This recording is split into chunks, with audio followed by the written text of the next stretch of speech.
I do not know how to fix it, and I'd like to know if it affects the flow of the show today.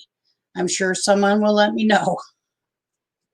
I vaguely remember that, setting that or doing something with it, but I don't remember where it's at. Where are we staying? Well, let me put that up on the screen first.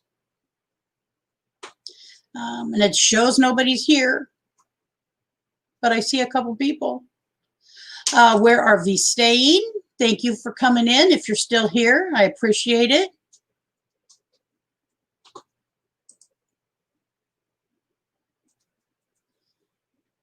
Hi, wherever. Where are we staying? I can tell Lucretia how to toggle between show chat and regular. You lost me at, I can show Lucretia. So from your end, what is it doing? I guess that would be useful for me to know if it's affecting your end of seeing this. I thought it was about the chat, so the chat wouldn't go so fast. Since you guys are the first ones in the room, give me to show you my new addiction. So this is left over. Uh-oh. We have US Backroads Nomad in the room. Hello to you today. I hate not knowing the tech. Me too, Kaylee. So apparently Backroads, at some point when I was setting this show up, I hit for, this is what Kaylee said it shows. Slow mode. I thought that is for the chat so that the chat doesn't go so fast for people, or for the moderator. Because sometimes, as y'all know, it goes super fast. Anyways, that's what we're talking about. And I was going to tell you about my newest addiction. So Halloween was just a month away. We still have these lemon heads. This is one of those, I think, gallon containers or something like that. They are good if you like sour. It should have never happened. I don't know who was the crazy person who brought these into the house. RVDJ, welcome. Glad you're here. You must be on a break. Oh, I'm working but listening. Okay. So everyone, RVDJ says hello. It's for showing the chat roll. Okay. Gypsy and Vanilla Gorilla, welcome. Glad you're here, and I appreciate the R&B raid.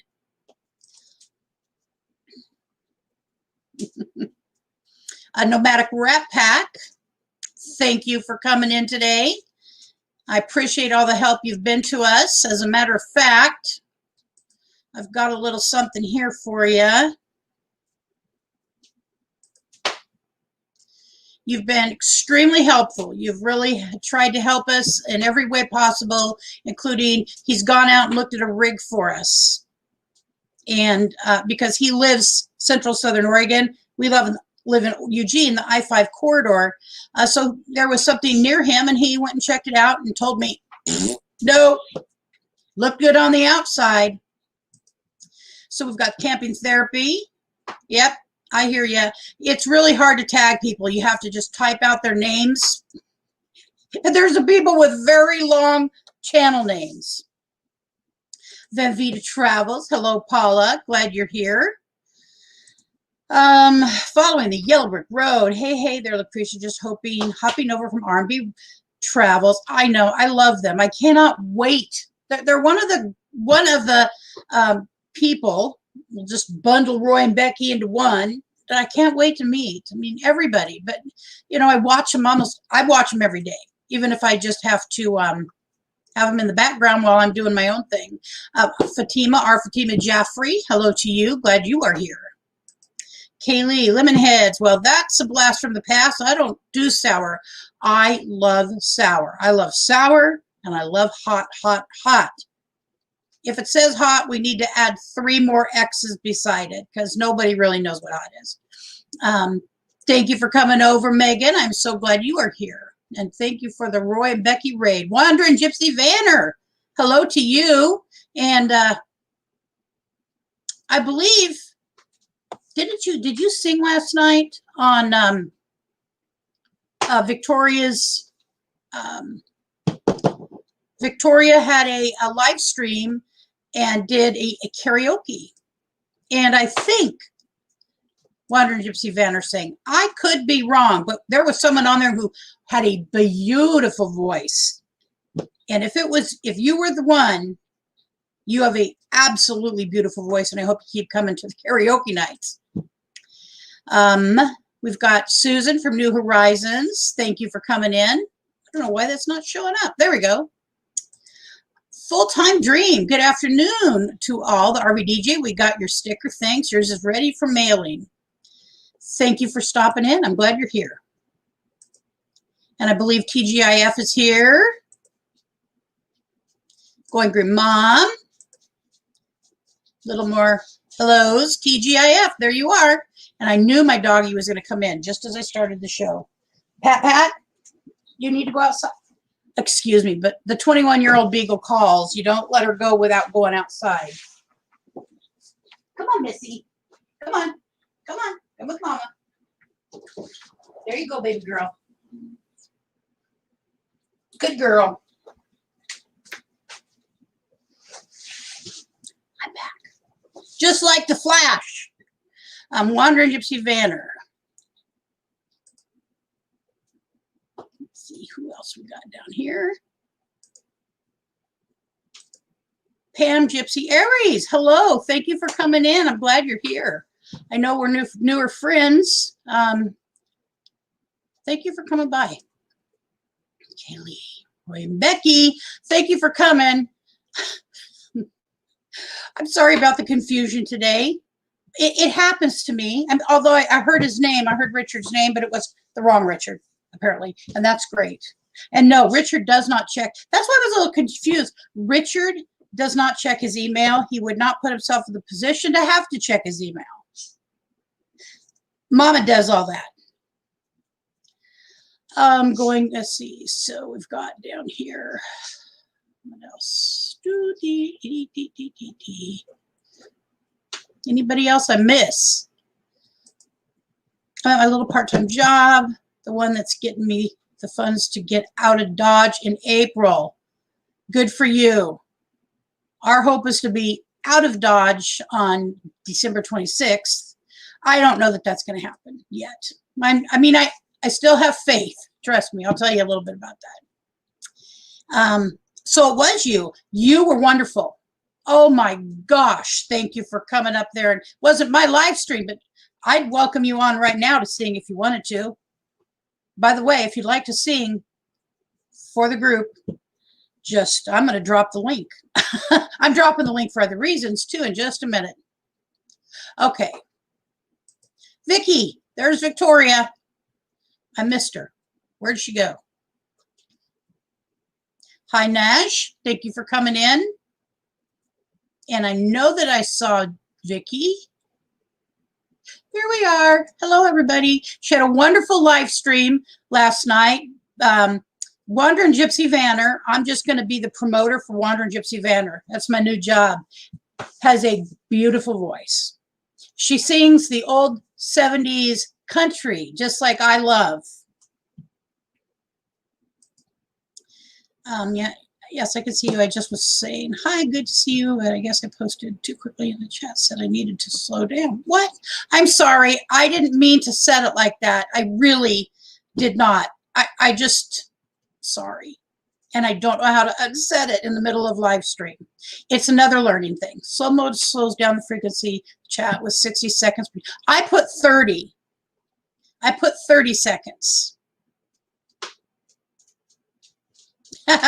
You know what, Roy?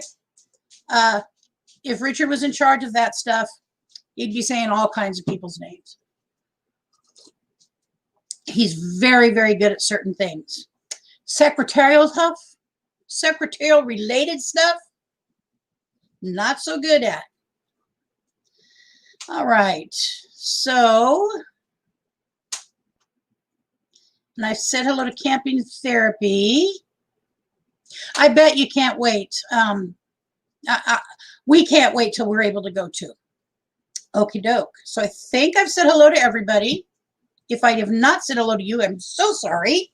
And for some reason, my phone is trying to do a search for what I'm talking about. And I need to update it. All right. So today, a couple things. First and foremost, let's talk about the weather. I always love to talk about the weather. Today here in Eugene, Oregon, we have a, what the heck? I forgot to grab it. Hold on.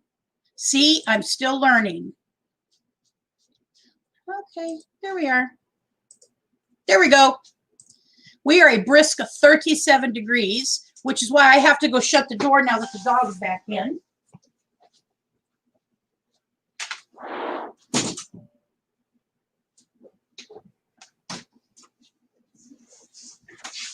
All right.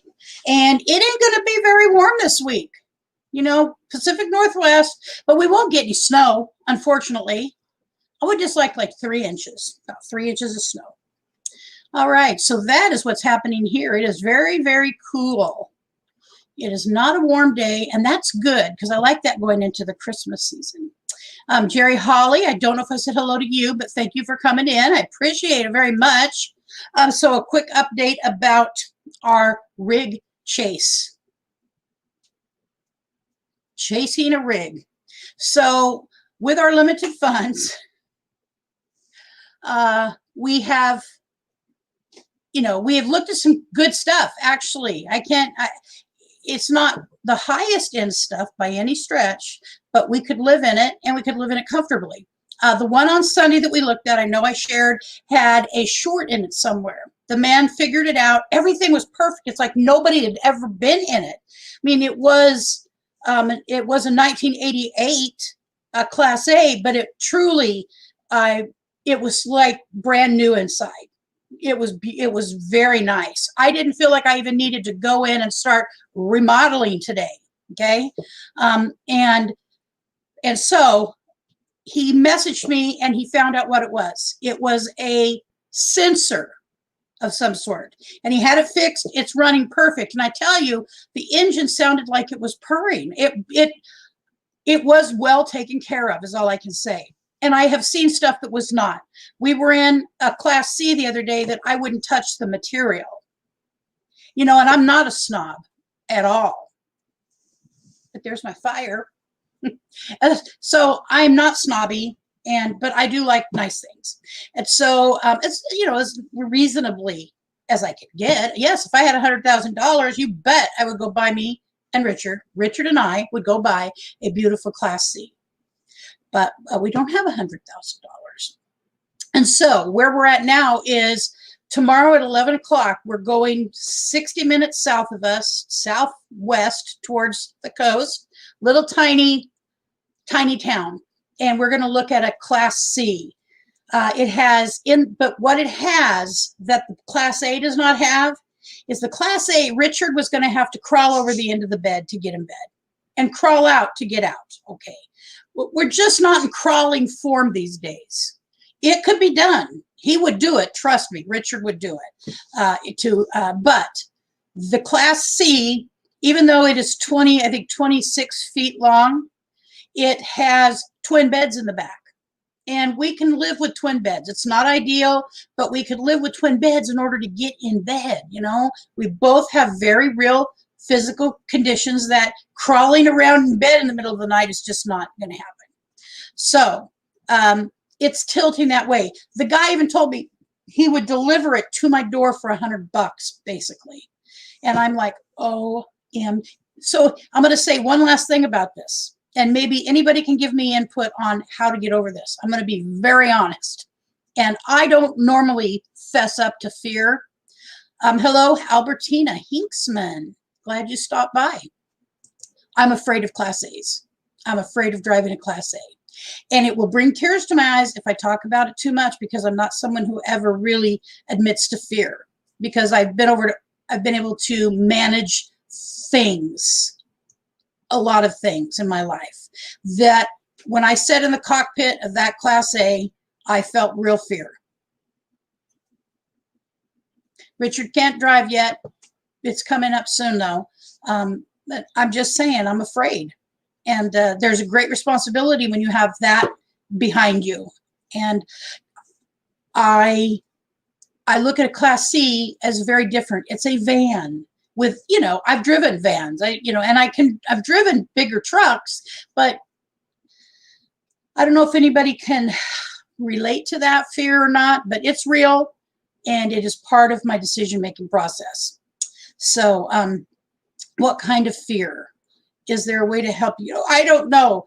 I think the only way to get over it is if I actually drove one. But this one I have to buy first to drive it. And I can't throw money away. I'm not a person who has money to throw away and then quickly get it back. It's just not part of my financial situation at this time. So I have to be, Richard and I have to be very diligent up front. And by the way, physical reaction is the same to fear as it's excitement, to change your mindset. I literally got nauseous. I got a tightness in my upper body. I knew I wasn't having a heart attack, and I liked it. That's the problem, is what I was looking at. I'm telling you, for a 1988 RV, it was in perfect condition. And I'm telling you, if it was not, I would say it was not. It's the cushions even were perfect still. Really. The bed had a great memory foam mattress on it, but we would probably change that out. Anyways, I'm just saying, I have 24 hours. I'm going down to look at the Class C, and we'll see, so to speak. Bernard will gladly teach you to drive a Class C, A, and have no more worries about driving it. All right. I don't know how you can do that from where you're at. I believe you're in Idaho. I'm in Oregon, Western Oregon. Kaylee, maybe it's just a matter of familiarity. Yes, but I agree there's a big difference between Class A and Class C. So, of course, the way we feel about it is different. So what I know is that how I feel about something is usually the issue. It's not the thing most of the time. How people feel about a given thing isn't universal. And so that thing isn't the problem. It's how I feel. And hello, Chasing America. And it can cause real blockades, how people feel about things. I'm up for a road trip. Okay.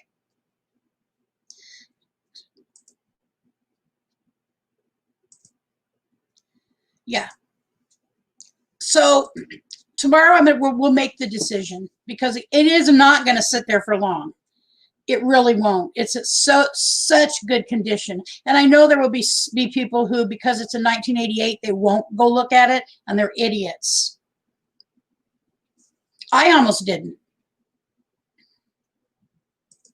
Well, so the deal is, most of the time people do not let you test drive unless you're buying. So I know that's super, that's super nice.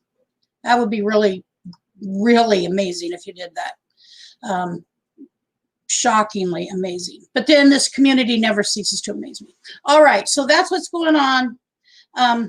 Thank you. And I'll Richard, I know he hears what I'm saying. I think it would be, that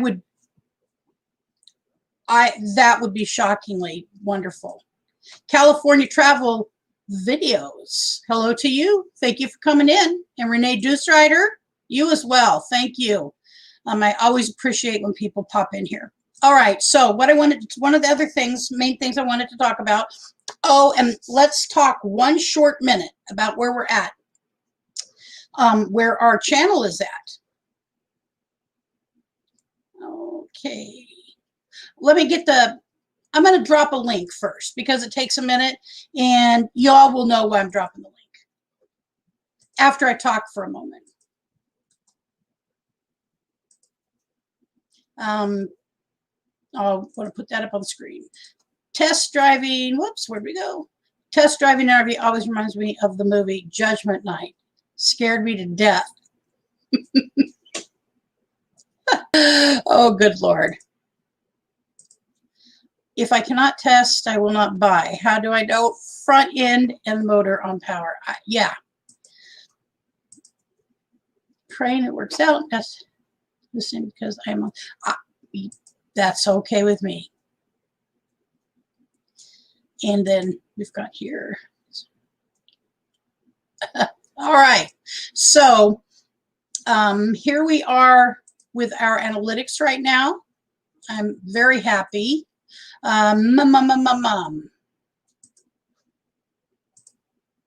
So manage videos. Come on. Playlist, or excuse me. Nope, that's not what I meant to do. I meant analytics. And then we're going to go 365 days. Okay, there's where we're at. We have almost 16,000 views.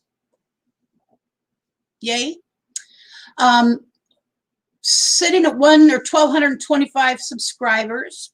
It's good. Staying above 1,200, and that's my goal always, to keep moving upwards. I'm not actively pursuing it a whole lot, but when I run across channels I'm interested in, I say hello.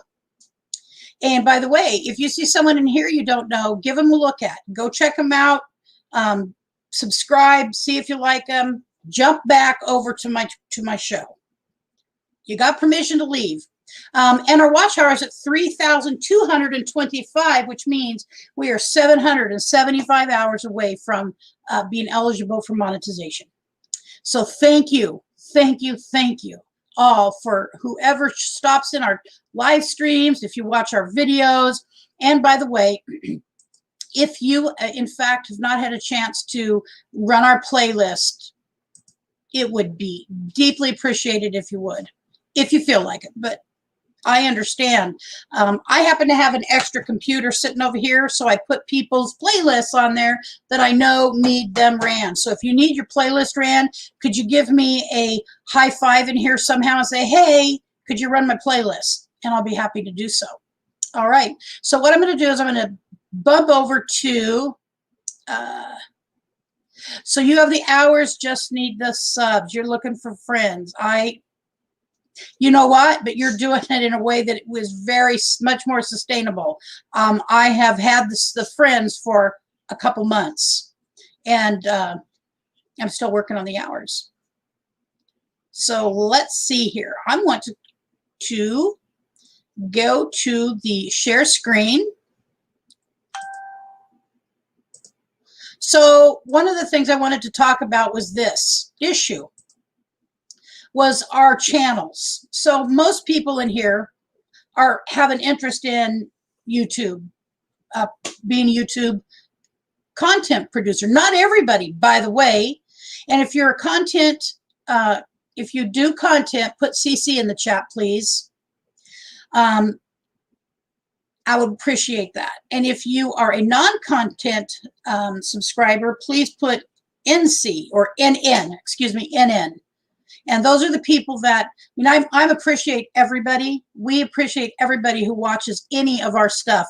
But I have to say, when a non-content person comes to a chat or watches a video, because you don't need to be doing it at all, I'm amazed and I'm grateful beyond explanation.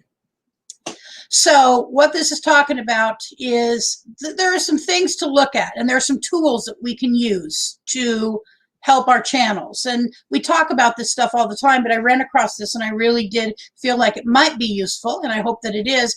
Considering there's 2 billion users of YouTube, 2 billion subscribers to YouTube, B with a billion in it.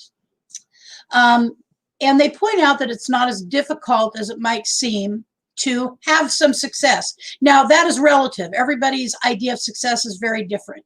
I want to become monetized as a goal that I set for myself, and that's the reason. I have no illusion about becoming rich or wealthy off of YouTube. I think it's fun. By the way, I wouldn't be doing this if I didn't think it was fun. There's many other things in this world out there for people. So the next thing talks about the actual steps. Step 1, if you want to create or grow your channel, it's important to have content that's entertaining, that people like, so that people will come back for more. If you don't like it, and if it doesn't entertain you in some way, or if it's not a message that you really need and want to hear, you're probably not coming back for a second time. Okay. And so does it add value to your channel? All right. So I'm going to talk about that adding value for just a minute. The reason I'm going to talk about value is because, again, that's something that's relative. So in my case, our channel is called Burning Up the Roads. I think that imparts the idea that we are traveling or we're out there in some way. And to date, how we have used that channel is because we are planning on going full time, and we have looked at camps, and we have gone and we have done reviews of them and all kinds of things. It also includes cooking. Now, why would someone who has a travel channel include cooking? Well, we plan on living on the road, and what I understand and what I know to be true is that I will still be cooking on the road. So I have to learn how to do this in a way that, hold on here. Victoria lost one last night. Those kind of things happen, Vicky. I lost one too, but I'm no longer focusing on one. I'm looking at mine over a period of a week. And if I were to start losing big numbers again, I would pay attention to that. But there has been a couple of purges, is my understanding.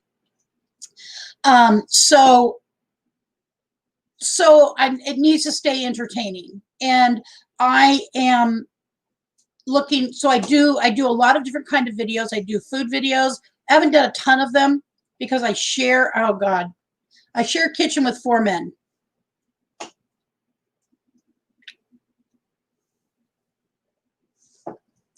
All right, and it can be hard to get in there at times. And so I haven't put a lot of effort into that.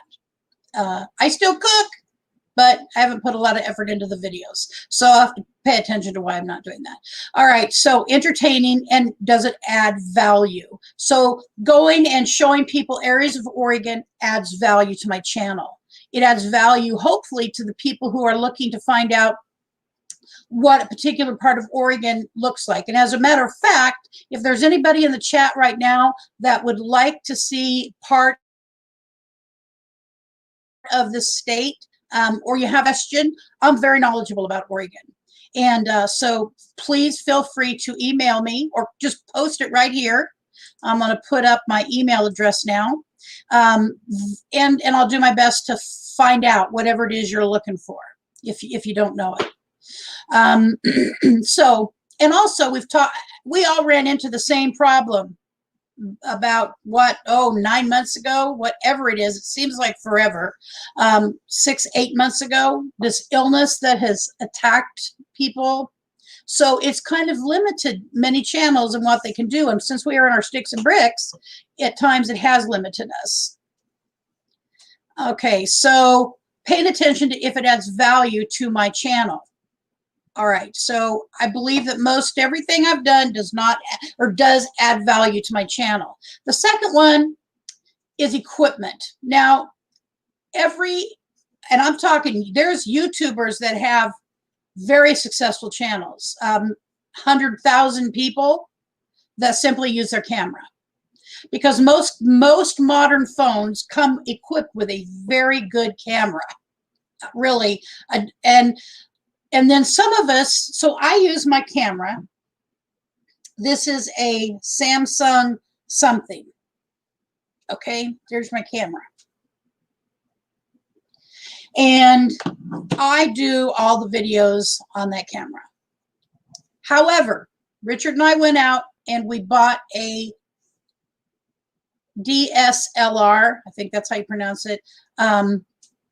Richard,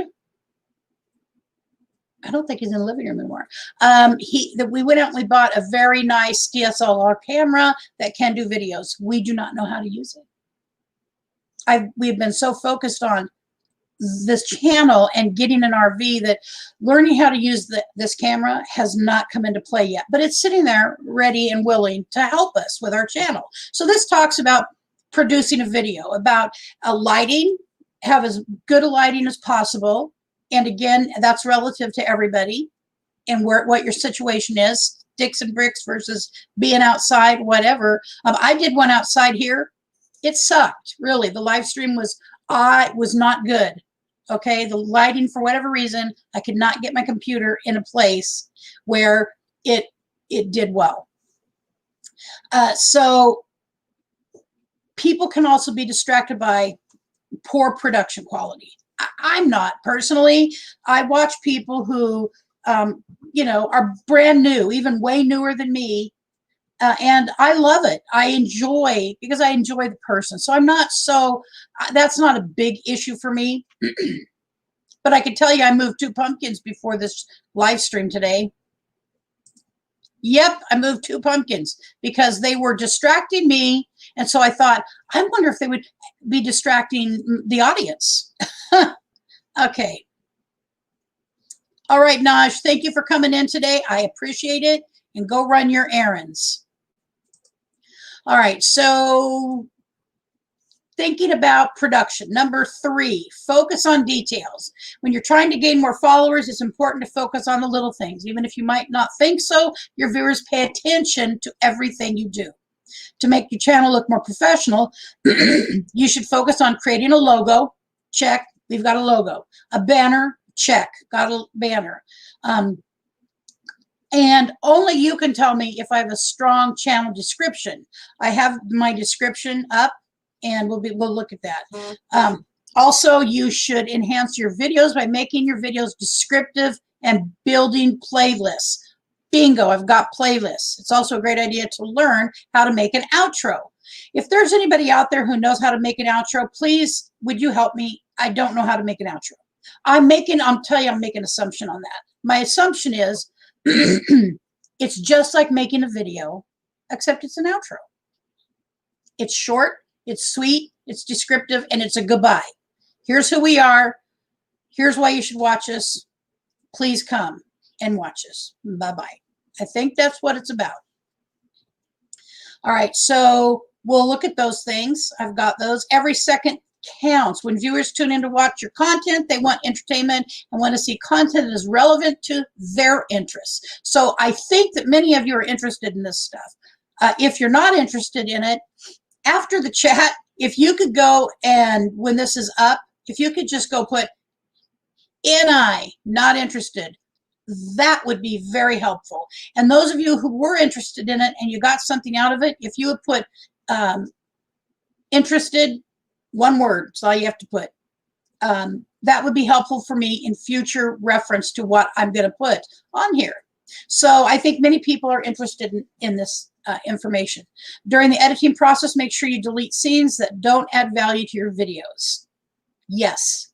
And as a matter of fact, the video that Richard and I made going over to Eastern Oregon, Central Oregon, we were not getting along the best that day. And that's just true fact. He was in great pain. He had just had a surgery 8 days earlier. We should not have been driving over the pass to go look at an RV. And so I put music in there. Okay, I did. I turned us down and I put music in there. What's the point in listening to us argue? Simple editing software. So it talks about just using I use WeVideo. I know there's another product out there that people use. I think most of them in this category for beginners are very similar. And I really like WeVideo. But it talks about eventually getting a more professional editing software. I don't know what that would be. And I don't have the time to become a professional editor. Okay? I just don't. I'm as I've whined to you all about already, I am not in love with editing. All right, so that's the information. Oh, God. It looks like there were a few people not interested. We're down to 14. To those who stayed, thank you. All right, so I'm going to use now, if there is any, Minivan Mike, welcome. Power Director. Power Director has a free version. That's good. Yep. I've seen Power Director. I've never used it. Renee Dooserider uses iMovie. Wish I could find some music free of copyright. So YouTube has free copyright material. It's called, what is it called, people? It is, when it's copyright free, there's a very particular phrase. And I'm actually, I've downloaded some music to use. Renea Dooserider. Okay, so Chasing Mary, we started out strong as a trucking channel, but I have since incorporated fun fact videos into our content. There you go. That's cool. Wow, if I ever do make videos private or share, how on earth you choose the right editing software? So I ended up choosing WeVideo because it worked for me, and I don't know how, because I did try others that are in the same category, free ones. I do pay for this WeVideo to get additional stuff, tools. They're called tools. To get additional tools, I pay for the one that I use. But I know there's extremely more expensive ones than what I use. So I don't have those. All right, so I get editing. I'll help you with it. So thank you. I actually know how to edit. And so it's how each person, okay, so everybody likes certain things. We're now down to 12. I'm sorry if I'm boring you. So there's certain things I like, certain things I don't like. I prefer chatting with people, which, by the way, if you would like to, I'm going to go through by using mine first, and then if you would like to bring your channel up on here so we can look at it and go through those elements of the channel, see how you're doing with them, that would be great. So I'm going to drop a link, and then I'll start out with mine, and you can see what we're talking about firsthand. I think one of my problems is I talk about so many different things, and I think there's people who just don't care for that. Right, I'm going to share the screen again. We're going to go to Chrome, and I'm going to get our channel, mine and Richard's channel. All right, so first thing, one of the things they talked about, this is our introduction video. And yes, it's long. It's 19 minutes for an introduction. And so I need to edit that down. Just for an intro, you don't need 19-minute video. There's so much of this people do like. I know exactly what they like. And I suppose I could just get rid of everything else. Another thing it talks about is playlists. Here's my current playlist. We have holiday. So different holiday videos will go there. Choosing an RV. Oh, that's really been a fun one. And there's a whole much more to put on there. RV living. So things that we're learning about and we're piecing together. Channel growth. Like today, this will go into channel growth. It's one of the places it will go. Channel building, an everything channel, or excuse me, an everything playlist, everyday life. So that's been our everyday life so far in a nutshell. Parks, some of our park pop-ups. Thumbnail videos, which there's a few. They're pretty self-explanatory. It's when I do thumbnails. Life on life's terms. That could also be everyday life, but it's a little different. So sometimes life on life's terms sucks. Sometimes it's great. Sometimes it's just okay. And it's what I've had to learn to live with. Life on life's terms. The fact that I don't have an RV yet and I've got knots in my stomach because of it means I'm not in life on life's terms right now. I'm in my well. So that's my problem. And then cooking, food videos right here. And I've got a few of them. So I think that I've got a good array of playlists. So that is one thing. All right. And then it talked about the about. What's my channel about? Focuses on moving from a sticks and bricks life in the suburbs of Eugene, Oregon to a nomadic life on the road. Check. We are doing that. We will cover all the elements involved. Assessing our things. Check. What can be brought along. Downsizing. I have taken 5 leaf-size bags of clothes out. And when we leave, we will still have this house. It's not like I have to throw everything away today. What to do with mementos and personal papers. That is a big one right now, because this is my, as I think most everybody knows, this is my father's house. And I've lived with him for the past 20 some years, and Richard and I helped him out. And eventually we took care of him, and it's my home. I mean, this is, but it legally is my father's home still. And we're working to try and save this house for our family. So my sisters and I have to go through, we really want to get this done, is go through all the mementos in this house before we leave in early January, if that happens. And so I believe the Saturday, that's one of the things that's happening.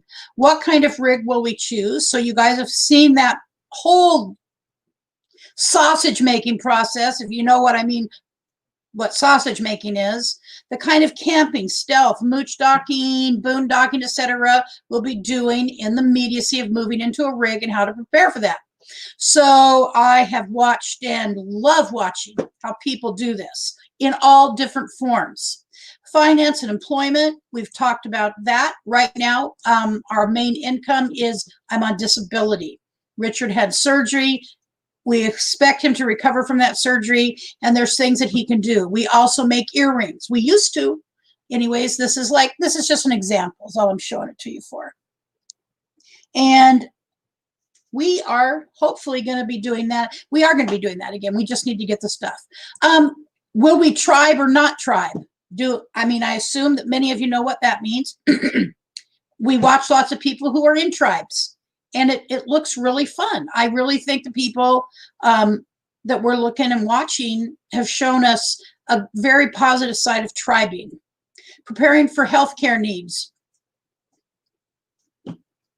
Voting and domicile concerns.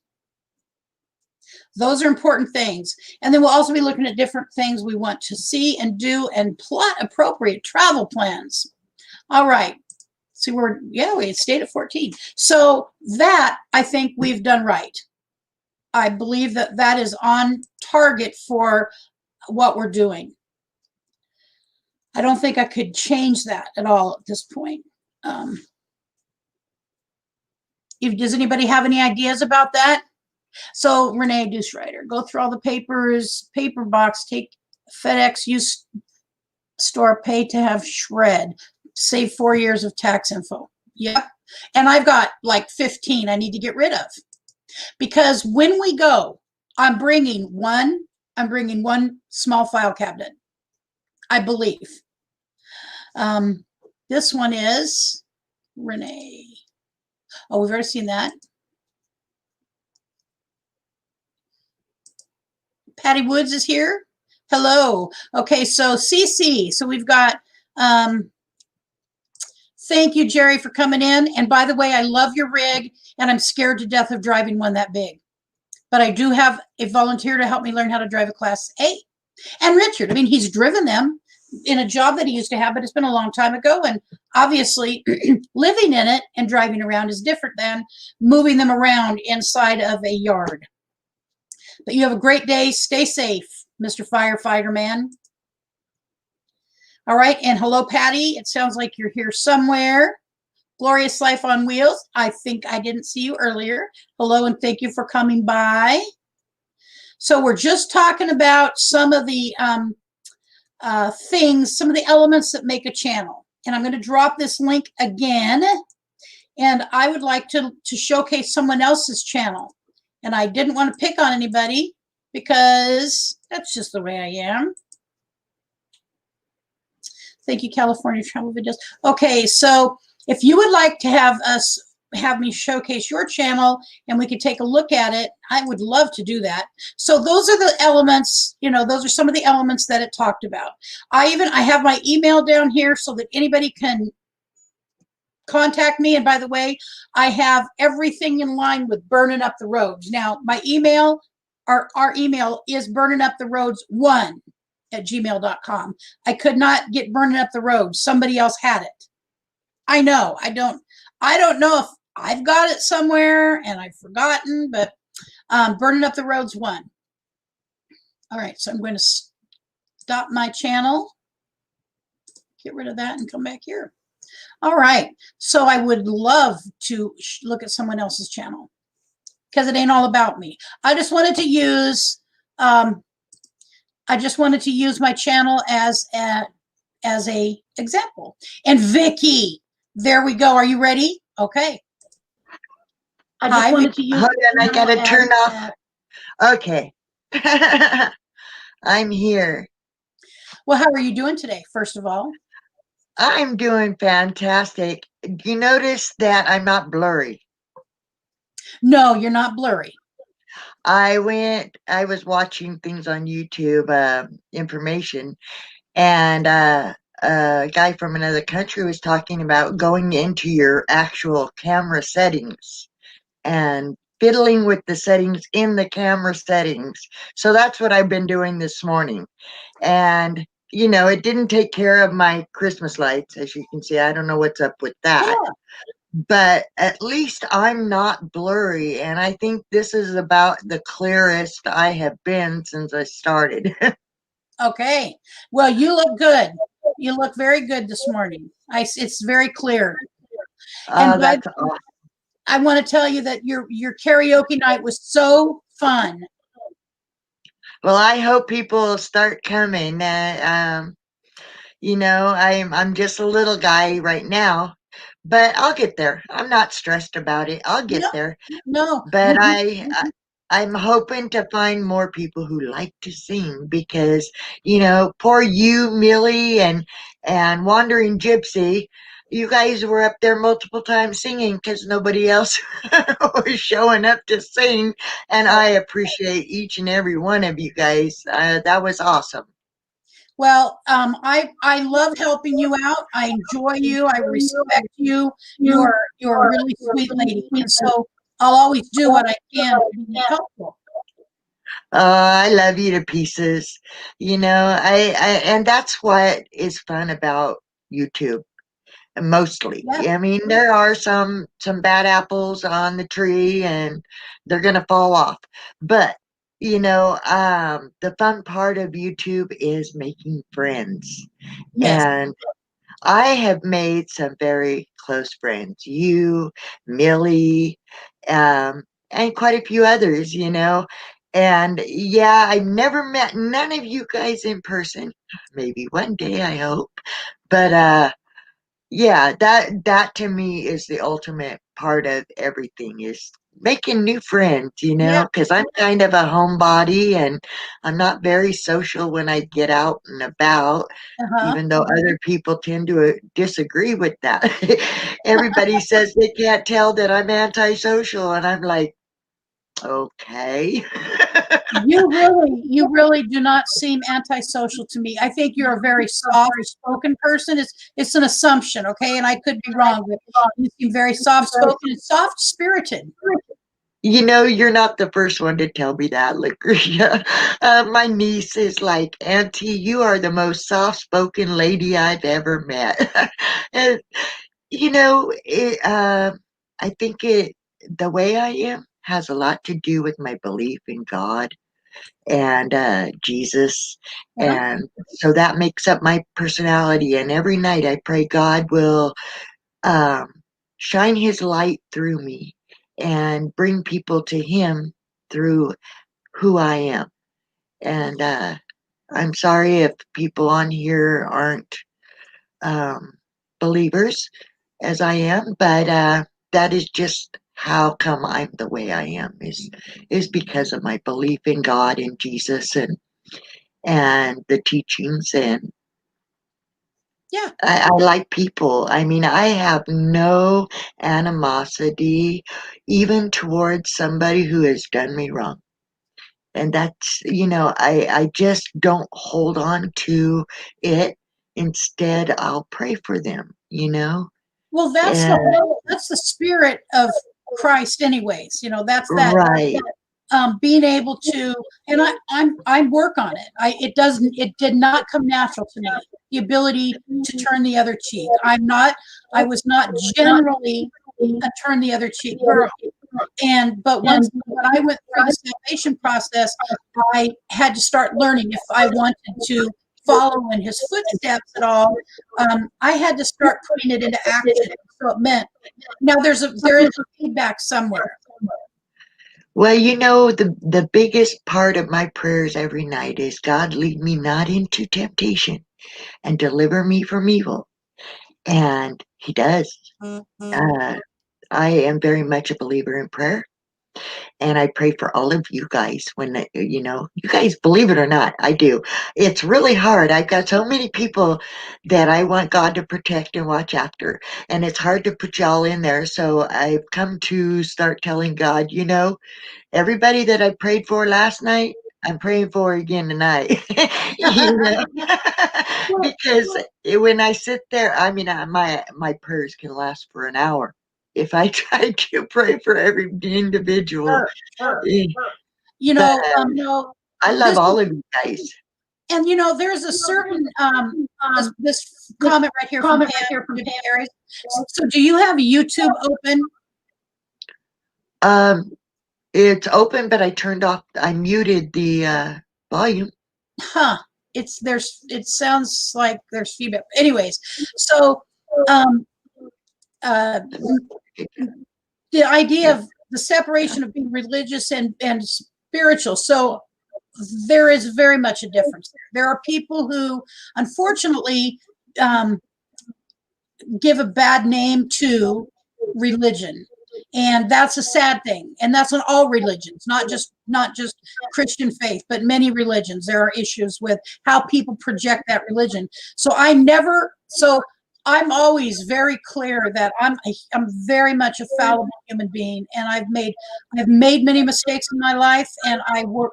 But what I've done, what it's taught me, is to get up and keep moving forward through my faith in Christ as my Savior. And my life is better today. All I can say is that my life is better today. I wouldn't want to live in the life I used to have ever again. Oh yes, I agree. No, I no. agree. I didn't start actually obeying God so much until I got older. And I, you know, honestly, I've noticed that the younger sect, they live their life, they have their fun. But once you start getting older is when you're getting closer to seeing God. And so that's when you start asking forgiveness, and that's when you start changing your life. Right. You know, boy, have I asked for a lot of forgiveness, and and I try really hard. When I'm not perfect in the Bible. I couldn't tell you what chapter, where something came from in the Bible. I can't. I mean, I haven't studied it that hard, but I know what's in there. I listen to it quite often. When I hear something new in there, then I change my behavior towards it. I will ask forgiveness and change that, you know, and I won't do any more of it. It's, you know, I don't know, but it's like last night in my life, somebody made that comment about BLM. I think that's what you call it. Yep. And you heard my response. Yes. I don't see color. I have never seen color. I see people, you know, and either people are good or people are bad. And even if I don't, I feel it, you know, even if they're trying to fool me, I'll feel it and I'll know whether you're a good person or a bad person. And no offense, but I'm going to avoid you like a plague if you're striking me as a bad person, you know, because I want good in my life, and I want to give out good. And really, you got to avoid the negativity in the world, or it's going to rub off on you, you know. Yes. And But so, go ahead. I am loving the karaoke night. I do believe that will more or less, at least during the winter seasons, because I can't ride my bike and do videos of my bike rides. Karaoke is going to be my main thing, and I hope that my channel will build because of it. I am still trying to improve, as you were talking earlier. The more you improve on it, the better, people are going to want to come, more or less. And so I do have a green screen coming and a stand, Yeah. because I want to be able to change up my backdrop and bring in some interest through that way. I'm working on my camera. As you can tell, I fixed that because everybody was saying last night that I was very blurry and that there was like a haze. And so Yep. my goal was to fix that this morning. And it seems like I've done an okay job, and I'm not technically smart. I tend to go to YouTube and search out information. If I need to find out how to do something, I'll go to information, like, and it really does help. 1 second. I got to let the German Shepherd out. He just got up. Okay. Hello, everybody in the chat. Thank you for coming to Lucretia's Live. Please hit that thumb if you haven't hit it yet. Hit that sub and hit that bell so you get notifications of her lives and her videos. And she's a wonderful lady. Thank you very much. One of the ways, so we can bring we're going to bring our personalities. I opened the door for him. Go on out, Zar. Go on, baby. I have to talk to him like a baby. Go potty potty, Zar. Believe me, I got 2 little ones and I can relate. Yeah, I love animals. They're just a huge part of my life. So, and yeah, none of us are born with this knowledge. Oh, I know. You have one of the cuties.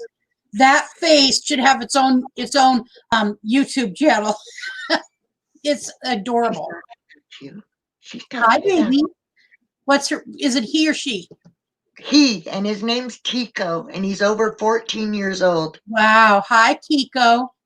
Hi, baby. You are so cute. And if once we have an RV, I do plan on coming and meeting you some point before we go south. So always know I'm trying to get there. I just got to get a rig in order to, come up there. It's not a short trip.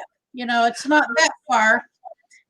I would love that. Yeah, I would. I can't wait to meet you. I think you're adorable lady. I mean, really. Everybody loves Kiko. Oh, yeah, he's my baby. I mean, really, he is. My daughter is over 36 now, and I think you heard her sing on Mr. Jerry Holly's What's once. her name? Or no, it was on Daydreams. Tiffany, and she's in my playlist.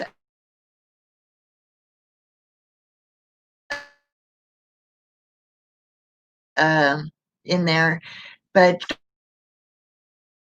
starting to glitch. I think I hope that that's not a problem. I was glitching there, but yeah, she plays guitar, she plays piano, and she likes to sing. So, but she just got her CDL and she's truck driving now. So, Oh, I thought I wanted to do that, but it's not for somebody with really bad back problems, apparently. And I can relate.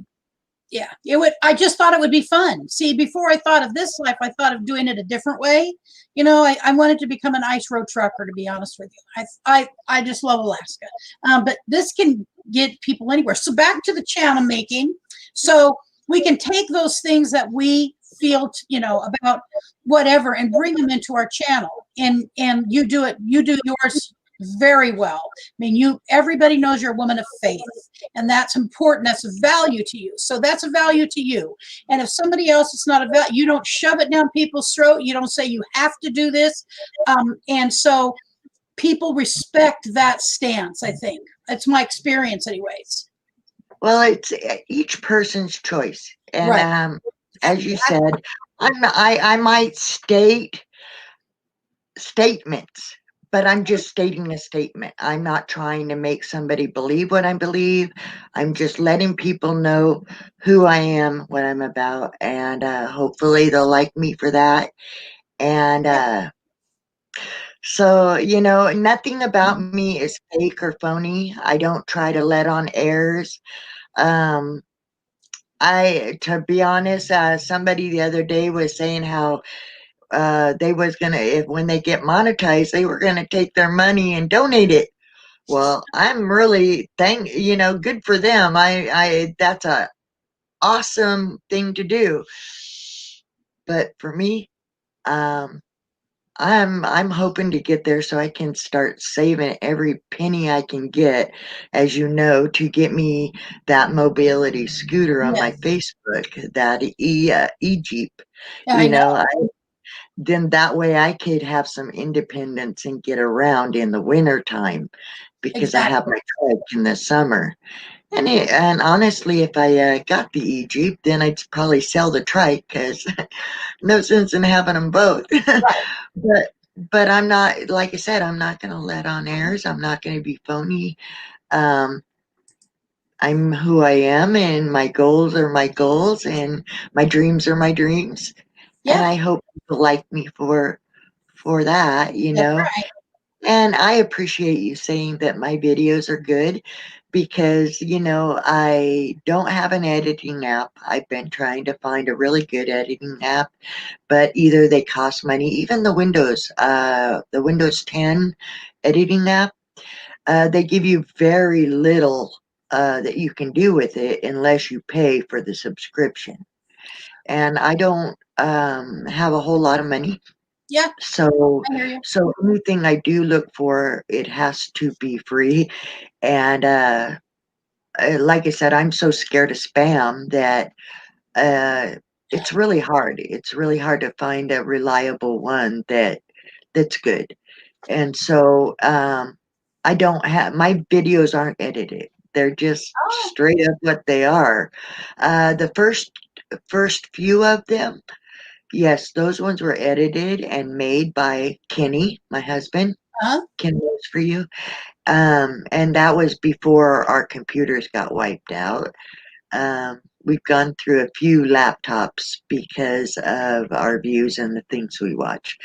Mm-hmm. Um, and I'll leave it at that because I don't want to push people away. But yeah, so when the computers went down, we lost the editing apps that we did have. Mm-hmm. And so I hope y'all have patience with my no editing videos. Hey, you know what? Everybody starts where, so that's the thing is we all start where we start. I got to put some Bliss Text on because my lips are very dry. Oh, I can relate. This weather's making my hands dry, my face dry. All right, so I'm going to bring up your channel if that's okay with you, and we'll take a look at it. All right. Okay, so share the screen. Victoria May Wallace. I want to make sure y'all. All right. So there we go. All right. So let's start out first. This is your home page, if you will, and you've got a nice little banner right there. As far as it's very it's pretty. It's very pretty banner. Now I I took have. that at a park here in Tri-Cities. Oh wow, it's a nice. You took a nice picture, and it looks all right. So your logo is you and your trike. And let's see if I can bring that up. No, I was going to make it a little bigger. Let's see.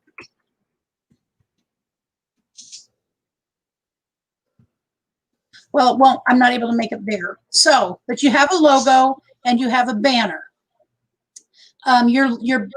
So your logo, I can absolutely tell that it's a lady on a trike. Now, I like it because it matters to you. That's something that matters to you. And so that's why, that's why one of the reasons I like it. And I could be wrong, and I'd like to know what the feedback is on it. So what is everybody, is there any ideas of how, first of all, from you, What do you think? Do you see anything that you would like to have different about these two things? I actually like what's up there. It's the best that I have in my files to put Huh? and to relate what I'm about. So, you know, I like the picture because I took it in a local park here in the Tri-Cities when they were having the boats come through, and like I said, the picture itself is me on my first trike, and I haven't yet come up with a better one. So it might change down the way to something better, but for now I like it. It looks good. I think it matches as far as, you know, there's it just works together. The greenery, there's green, and it's just nice. So I like it personally. Thank you. And then down here, your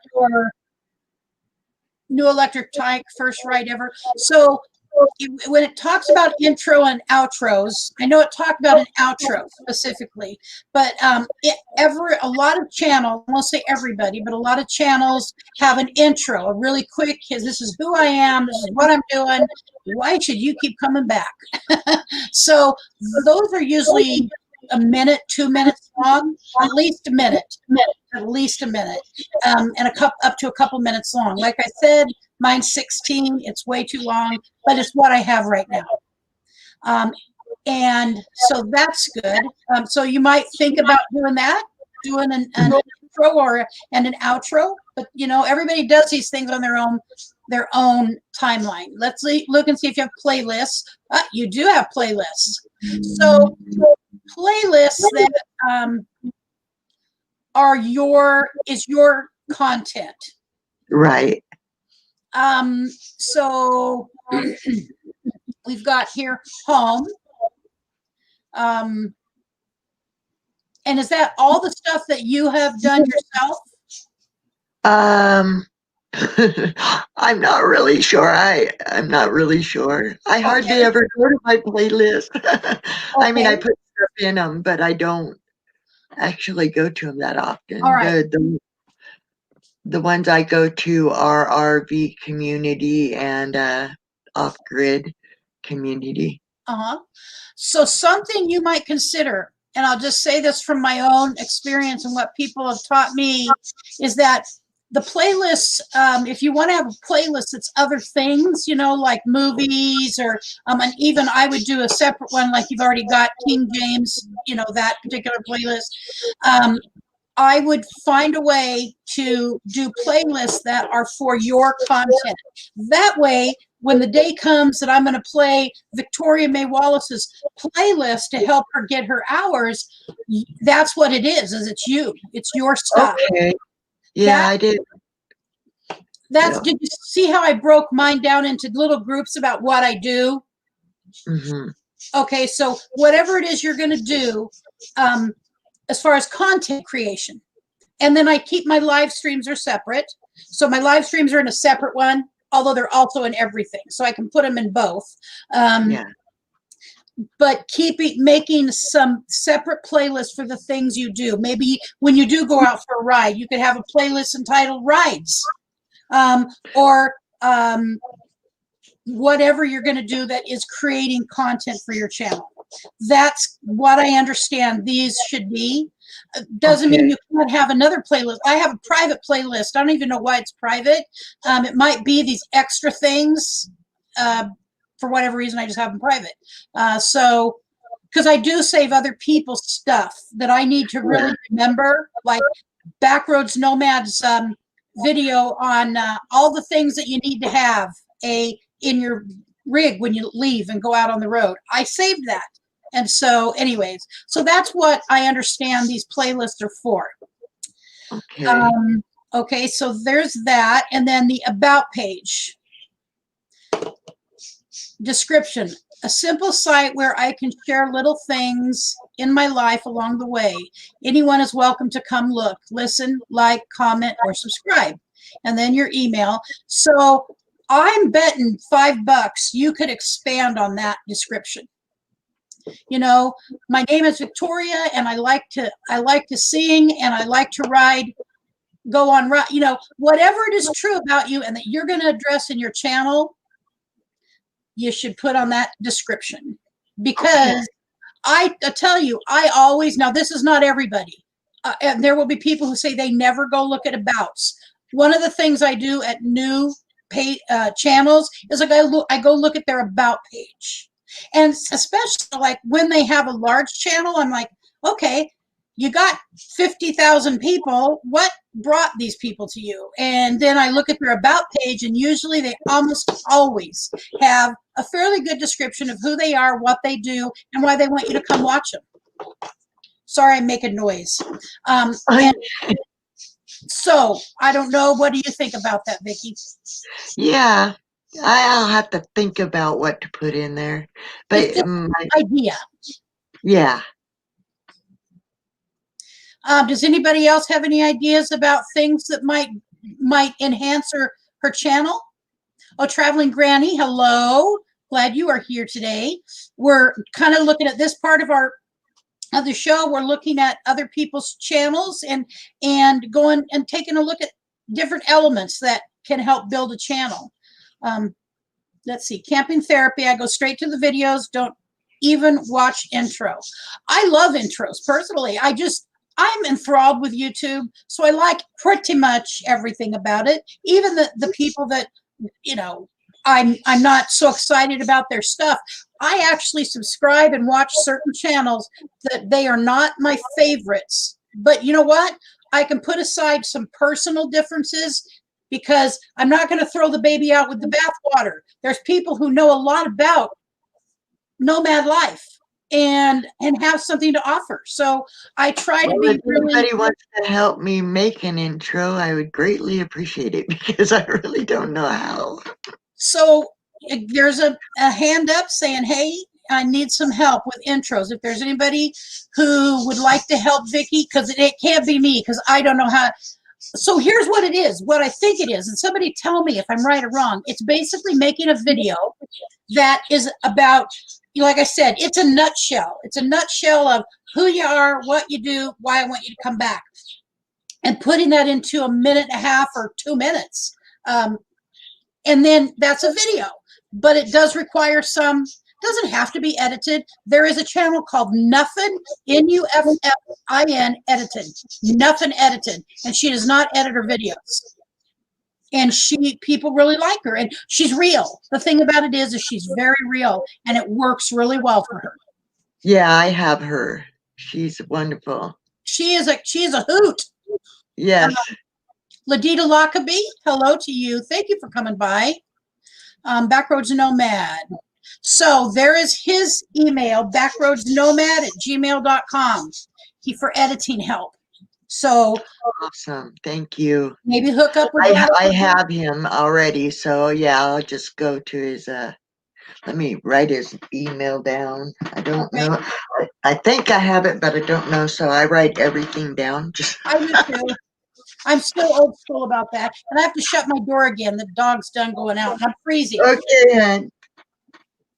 Let me write this down. I'm going to grab a piece of wood. Well, hello, Zara. Come on, baby.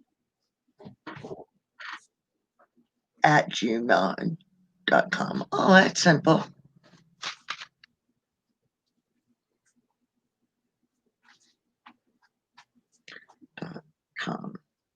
Yeah, I just went to Backroads Nomad. I just went to your other what was the name of them? I wrote it down even. I just went to your Rumble and friended you in Rumble and also in your one of your other ones. So I have friended Backroads Nomad on other platforms. Lucretia, I have something so Traveling Granny, would you like to join us up here? So do you feel comfortable with what we talked about, Vicki? Yes, yes, it's very insightful and gives me more things to work on and think about.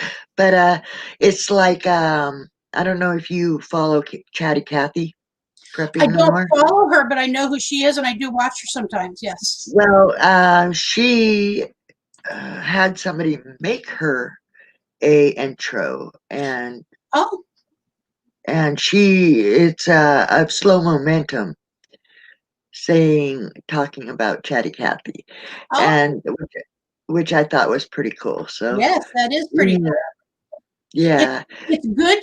Let me say this though, and I say this as someone who's a completely novice at technology, and I do have a son that's always, 50 feet away from me somewhere in the house because he lives with me, or we're roommates. He is technology savvy. He's very technologically savvy. He explains everything to me, and then when I ask him again, he looks at me like this, "Mom, I already told you." So Uh, parenting, he parents me, or he attempts. right. By Nomadic Rat Pack, Troy, thank you so much for helping me. So, Well, I'm gonna drop down then and let who okay, was it? Traveling Granny. Oh, Traveling Granny come up, and thank you for letting me come Thank up. you, Vicki. I appreciate You're you. wonderful. See you later. Bye-bye. All right, so I dropped the link again, and if you would like to come up here, Traveling Granny, and let's talk about whatever you've got to share, we'd love to have you up. Camping therapy. Question. I have 2 channels. If I run playlist on one while logged in on the other, do those hours count? Gosh. Doreen, you had to ask it. No, I don't know, sweetheart. That is all still somewhat dark to me. So, yes, we can play our own playlist. However, I watched one of the YouTube creators that is fairly knowledgeable about this stuff talk about it directly. What they don't want to see is us running our playlists every other day. It's just not going to count. The hours will get taken away. And who wants to go through that up and down? Like you look at your hours and you think, oh my gosh, I have this or I have that, when in fact you're going to lose some of it. So I don't see why there would be anything wrong with that, other than you just have to pay attention. They still know who you are because you're on the same IP address. So I dropped the link. If you want to come up here, Traveling Granny or anyone else, and talk about your channel, please, we would love to have you come up and do so. I need to go back here. All right, fixing something. Well, if you're talking about me and my son, it can get hairy at times. He's still my son. I'm still mom.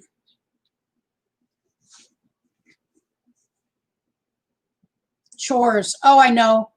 We have chores. I'm thinking, let me see if I can find, while you're all trying to decide who wants to come up, I would like to go for 45 more minutes. I'd like to make this a 2-hour show if at all possible. Let me see this. I don't understand the 2-device answer. I'm logged in on one laptop under CT. Okay. Then run playlist of P and P. It's still your IP address. Okay. So it will, from what I gathered from the YouTube creator that I watched, it does count, but you can't do it every week, every other day. It sounded like to me message I got, nobody has an exact number of how many times you can run your own playlist on your IP, unless somebody out there does, that's on the channel right now. That would be wonderful. But I run my playlist about every 2 weeks.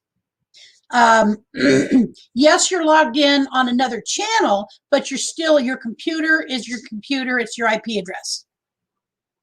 I hope that makes more sense. Traveling Granny. Okay, looked at Victoria's channel and she was talking about needing more people in her channel. I am new, as you know, and what has helped me is that I go to other channels and comment. I have gained friends. That's exactly the right way to do it. And there is a right way to do it. The right way to do it is you go look at somebody, you check out some videos, hit the subscribe and the notification bell. And whenever you are,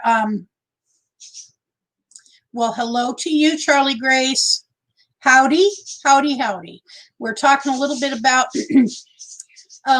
channel, channel growing, not growing your channel, but helping the things we can do to help our channel grow, like focusing on content, making sure that it's fun and people like it, or it's a message that people are really wanting to hear about. Equipment, there are some differences between the DSLR cameras and our current modern day cell phone cameras. Most of the time are sufficient. I bought a DSLR, don't know how to use it yet. I know, I do everything backwards. Focusing on some details so that people are not distracted. Like for instance, in this live stream, I still had 2 pumpkins. Okay, they were here. And I removed them this morning because I was distracted. When I looked in they were right. It was right here. And I could have moved they were right there. But I changed the view of the camera of the laptop, and it helped too. But I still got rid of them. They needed to go, by the way. And so that's one of the other things. And then elements, I should say. It also talked about making an outro. Okay, so are you one of the people in the world who understands how to do this technical stuff? Because a couple of us don't know. Maybe we could get together on a live stream. I can invite someone on a live stream specifically to show us how to do outros. I'd love to do that. So if you're somebody who knows how to do that, and you, by the way, would like to help the rest of us who haven't figured it out, I'd like to invite you on, or anybody else who doesn't know how to do it. So every second counts. Making sure that we keep people entertained to the best of our ability. I do not juggle, but I try, and relevant to the interests of the group of people, because guess what? If I start talking about, I can see when people drop off, of course, we all can see when people drop off, and I don't always assume it's because I'm boring them to death. Sometimes I am, or when I go off on a tangent. I know I lose people sometimes, and I need to keep it relevant to what the show is about. And I totally understand that. And then talking about simple editing tools that most of us, there's lots of free editing software out there. I use particularly Video, and I pay for it, and I like it. I also use TubeBuddy, which gives me additional information. So that's what we're talking about today. So if there's anybody in here who knows how and wants to help the rest of us want to learn how to do an intro and or an outro, you have an open door invitation. Just send me an email. There's my email, burninguptherose1@gmail.com. All right. So is there anybody who would like to grab that link and come up and show us would like a little bit of feedback on your channel? And I believe we've got someone in the room. We do. The basement is full now. Are you ready? When you're ready, you just give me a wave. All right. So we've got Renee Dooserider. Thank you for coming on. How are you doing today? I'm good. I don't know how to do this. I have YouTube going everywhere. I don't know. Well, we haven't heard any feedback yet. When you hear feedback, so you're on StreamYard with me. You may, but it sounds like we're not echoing, and that's great. Good. Cool. So would you like us to take a look at your channel? Sure. All right. Well, I'm going to go find it here. You want to tell us a little bit about it while I'm hunting you down? So basically, I mostly watch, but since the pandemic, I thought I would start making YouTube videos because I have so much fun watching. I was like, I'm going to make my own. And so I have a lot of video, but I don't like editing that well because I'm not that good, but I'm working on it. So editing is, it's like anything else. And I'm not in love with editing, and it isn't hard. I'm not someone who enjoys sitting in front of the computer and editing. I prefer this, what we're doing right here. This conversation. I so much more prefer talking to people. But I have to learn. I had to learn to edit. I didn't have to. I could have did like nothing edited and don't edit my videos. But you do not want to see my videos they're not edited. I can promise. There needs to be a little editing. Okay. So I'm going to bring up your channel here. I'm excited to see. Let's pull this out. Whoops, I hit the wrong button. See, share the screen is what I need to do. And Renee Dooserider, there we go. All right, I'm going to make sure that I can see you there. All right, so I'm going to hop over here. So you have, one of the things it talks about is you do have a logo, Renee Dooserider. There's your name, and there you are. And that's a nice picture, a very nice picture.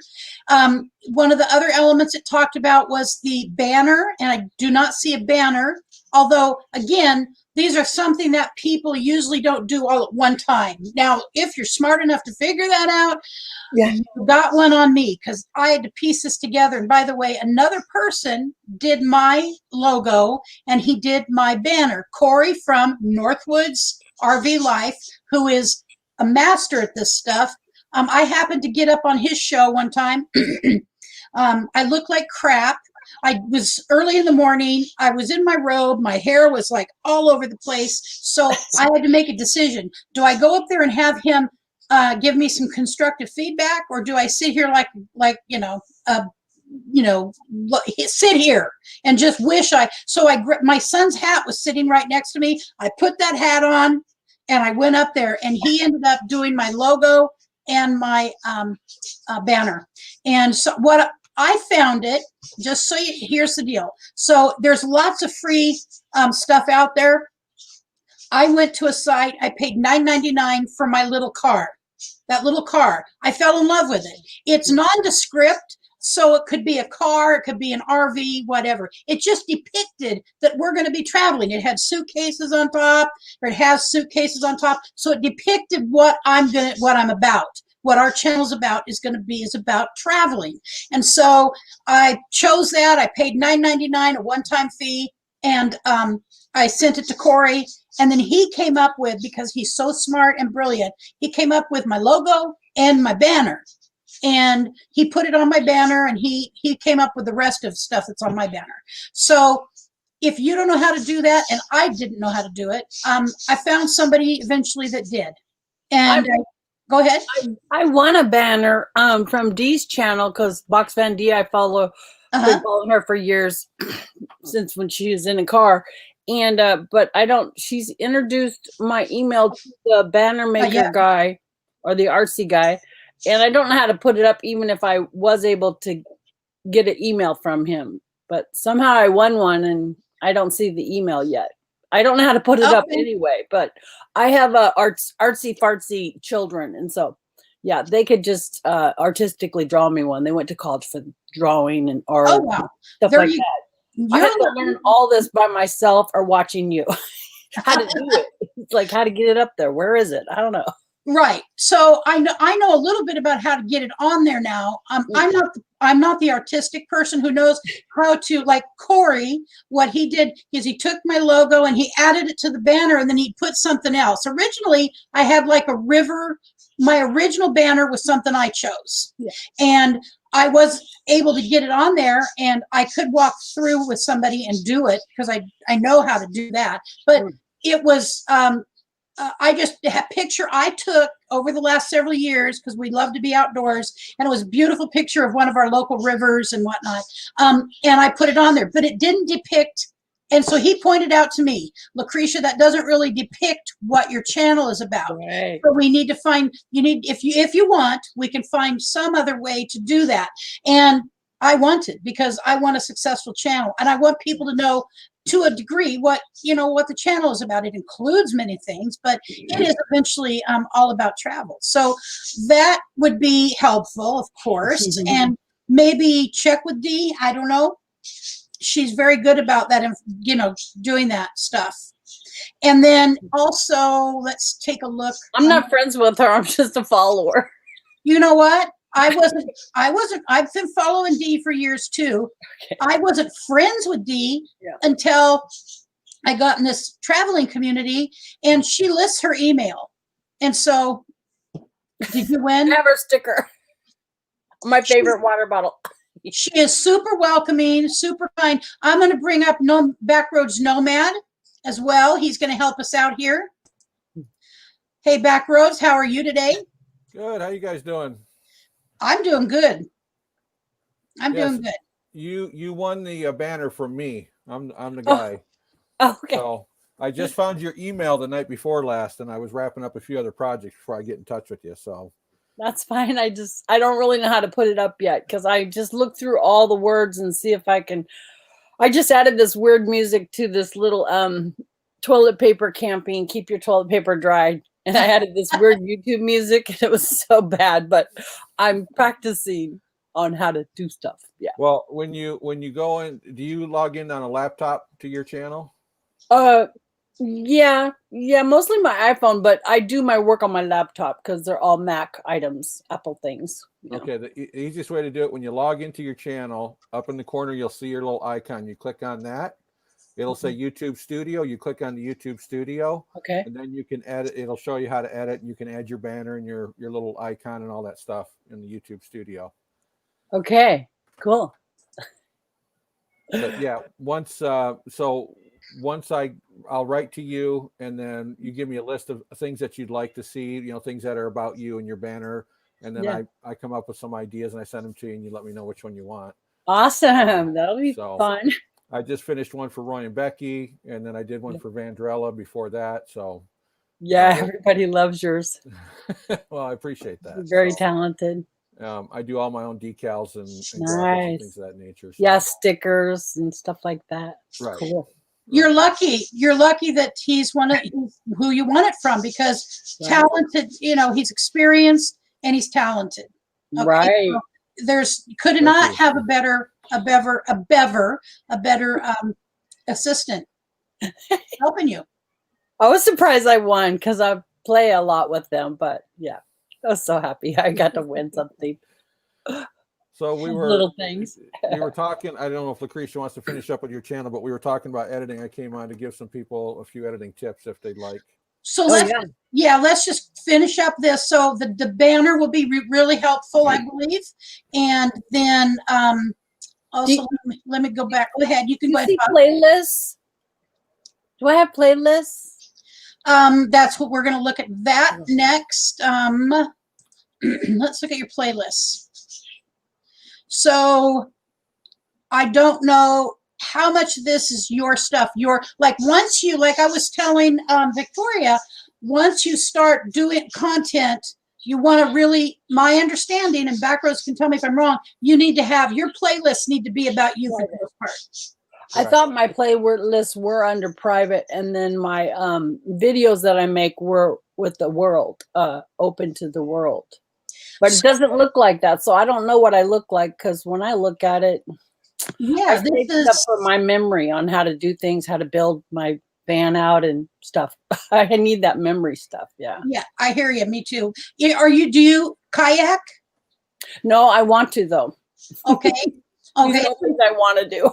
I hear you. So I have, like I said, I have some other things that I like that I need to either go back and rewatch, or stuff I want to make sure when we finally get on the road that I've got information from, good resources like Backroads, and I keep those in a private file so that I don't get those confused.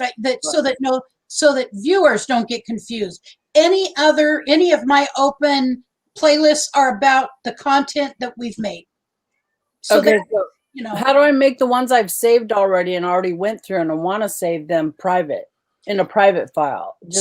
So you just make a private playlist file, and then you move them to that by checking. You'll just check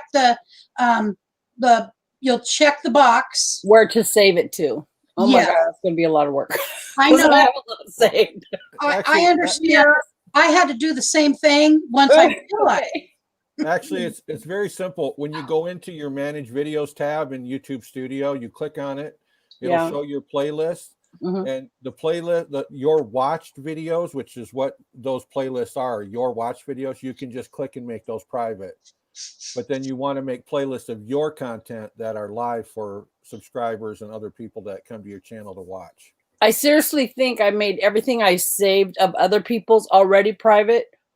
And then mine open to the world, but I'm going to double check. Yeah, I'll do it. I'll figure it out. Yeah, they're showing up on your I don't channel. want all You can that. see them on the screen. So Yeah, I watch so much stuff. yeah. Yes, pretty much all we watch is YouTube. I know. And my memory isn't good, so I want to save things that I'm interested in. Yeah. Due to my car, for off-grid camping, traveling, Right. sewing, cooking, everything that I want to remember. I just save it. Right. Privately, I thought, to my playlist. So here's one of the other elements was the about, and you've got love off-grid camping and working on my sticks and bricks, summer motorcycle rides in the country. So while that's a nice little couple of lines, my suspicion is you could probably expand that into what it is you're doing. Where are you going? Are you someone who's interested in going full-time or part-time on the road, or yeah, I'm going to be a part-time because I love my sticks and bricks. So yeah, I hear you. A long time to buy them, buy my house. Yeah. So that would be, so you could, just as a quick thing here, you could say, well, I love my sticks and bricks. My goal is to become a part-time traveler, nomad, however you want to put it. Yeah, part-time nomad. Here's the things I need to do in order to make that happen. It's just, okay. you know, and then when you start talking about those specific, that expands. And eventually how that works in your favor is that people start looking for keywords like sticks and bricks, or part-time nomad, or full-time, whatever, those little things, downsizing. Those are things, anything that someone could be looking for are keywords, and we want to have those in our description, in our, you know, anything. Okay. So yeah, but it looks, I mean, I had to get those things in order in a period of time. I did not know to do those things all at once. Thank you. So you're doing a good job. You're starting and you're asking for help. Yeah. I didn't ask for help a lot of times, and I suffered for that because I don't care for help. Help me, save me. I struggle with that. I've had to get over that. I struggle with learning unless it's a visual kind of a thing. That's why I love YouTube. I can find anything on YouTube, rebuild my house on YouTube, work on my car, oil my car, fix my brakes. It's all visual, so I can learn that way easily. I hear you. I think there's nothing, anything that, like our water faucet was broken. And so we didn't have the old instructions for it. So Richard just quickly looked at the, got a refresher, and oh yes, I remember that. Yeah, yeah. And he was able to fix it. Hey, Aaron Jemison, glad you're here. Thank you for popping in. He had a very good live stream last night, by the way, guys. Always, I went back and forth between Aaron and Vicky. They were on at the same time, and I love both of them, and I needed both, you know, the fun from Vicky and the information from Aaron. So both sides of my brain were working last night. All right, so you want to go ahead and share what you were going to say now on Backroads? Well, Aaron just made a good comment. He said to go find Nick Nimmin on YouTube. Nick Nimmin and D Nimmin, they're brothers. They're both very good. One, D concentrates on mobile creators, and then Nick concentrates on people that use laptops and things of that nature. So it's a good crossover because it can teach you how to use your phone, and you can how to edit with your phone and things of that nature, or an iPad, as well as Nick on the other side with a laptop or desktop. So they're two great resources, and I'm friends with both of them, and they're really good. I get a lot of my inside YouTube information from both of them. So nice. They're good resources to check out. All right. So do you want me to just pull this down her page, and you just want to talk?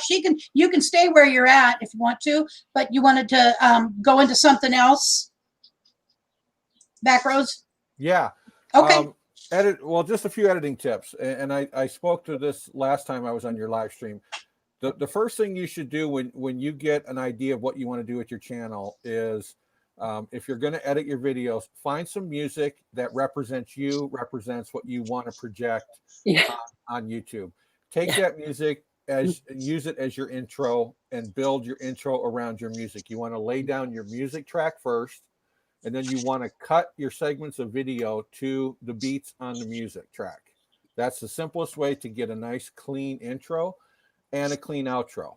Now, outros anymore aren't as popular as they used to be. A lot of people talk about having them, but you'll see a lot of YouTubers and even the bigger YouTubers that when they're done with their content, the video fades out and they're done. They don't worry about putting all of the, the Facebook links and YouTube and Instagram and all that stuff. You need to ask people to subscribe, follow, share in the beginning of your video, because most people will taper off on a 10-minute video. If you can get a 5-minute retention, you're doing really good. You try to retain them for the whole 10 minutes, but that's not the reality of YouTube. So you want to get everything said in the beginning of your video. That's why if you look at my videos, in the very beginning, I have the tags for my parlay and the other links that I have, Rumble and all those, that used to be Facebook, Instagram, blah, blah, blah. But they're all towards the beginning of my video, so people get that little subliminal idea in the beginning instead of waiting till the end. Because you have to really pay attention to your analytics as far as your retention time. If you're retaining people for 2/3 of your video, you're doing a great job. And you want to make sure that you can do videos that will retain people. Used to be 10-minute videos were the big thing. Now the algorithm is switching. Most of the influencers and creators are going to 6 to 8-minute videos because they're finding that people are getting more information. If you have a long segment, like 20-minute video, break it down into 3 videos. Okay. So that way you're not only intriguing people to watch part 2 and part 3, but you're retaining people on each video longer. So you want to pay attention to that as well. Shorter videos, more of them if you have a lot of content. Like if you're going to, let's say, a national park or some kind of special place that you want to show, break it down into 2, 3, 4 videos, and you'll get more retention that way and more viewers wanting to come back when you put up the next video. Also, if you're putting music in the main body of the video, you want to do the same thing. Lay down your music track and then cut your little segments of video to the beats on the music track. That makes for a more interesting video.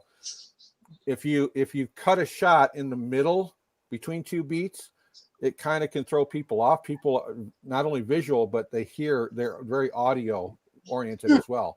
So if you're cutting from, let's say you're looking at a beautiful tree into a field of flowers, if you cut on the beat, it makes for a more interesting transition. You don't necessarily have to use, like the transitions in an editing software. You can use what's called a hard cut from one scene to the next, but use something like audio to make that transition more pleasing for people to hear and watch. So those are kind of little nuances in video production that help make a video a lot more appealing, retain people's attention more, and get you more views.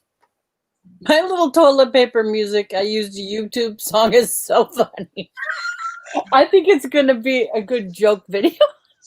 And it's good. My first one adding music without using my Mac music or something. I have some Mac free music because I don't want to copyright. That's the main thing. Right. And it's good to have funny videos like that interspersed with other videos. That breaks it up and gets people's attention. So it's kind of a good thing. I turned it down as much as I could so I could be heard, but the music's on YouTube is just still so loud. Well, yeah, that's another thing. You want to laugh, go watch that one. Yeah, most video editors have an audio track editing, and what a lot of people don't realize too is like their intros will come in booming really loud and people turn the volume down. Yes. And then they can't hear the video. So what you want to do is most music on a video needs to be turned down to -12 dB. I only know how to use music on my iMovie. On YouTube editing, it's not really that great. I can't control the sound. I turned it all the way down. I still couldn't get the sound to go low enough. So I'm going to have to do it in my iMovie because that's what I know how to use. Yeah, do it. Yeah, do it in something you're familiar with. Yeah. There's a really good program. It's a professional software called DaVinci Resolve. Yeah, I've heard of it. And it's free. You can download it for free. The new version 17 just came out, and there's a guy named William Justice on YouTube. Very good tutor as far as DaVinci Resolve. He does a lot of great tutorials about DaVinci Resolve, and it makes it very easy to learn how to use it. It's an all-in-one editor. I mean, you really should, if you're going to edit, learn how to color grade video. It's very simple to do. A lot of people get freaked out by it, but there's a lot of editing software has presets in it for warm tones and contrast and highlights and all this other stuff. And it's very simple. Once you get your video laid out on the timeline, select all the clips, go into the color grading, and find one that looks good, gives you good color balance, good skin tone. You don't have a blown out sky or blown out sun coming in the window, and it will even out your video all the way across, and that makes it much more pleasant for people to watch too if it's color graded. It's not hard, and once you do it, you can then, when you're going back in to edit, say, a second video, you can keep that all in the timeline and just replace those clips with new clips, plug in between your intro, and if you do have an outro, and then it makes it very simple, and you just Saves render it. Oh, nice. You render it out, and you can keep doing that with the same, unless you're going to change your intro, which I do quite a bit to mix things up. But if you're going to use the same intro, like a lot of creators will use one intro for a year, and then the next year they'll make a new intro, and then the next year. So it kind of gives people a sense of regularity to your channel, that that way they connect. Oh, I recognize that music. Oh, I recognize that shot. Right. And that catches people. and another thing that's really big is thumbnails. Thumbnails for I don't know how to do those yet. Well, there's easy ways to do it. There's a lot of great apps out there, like Spark Post.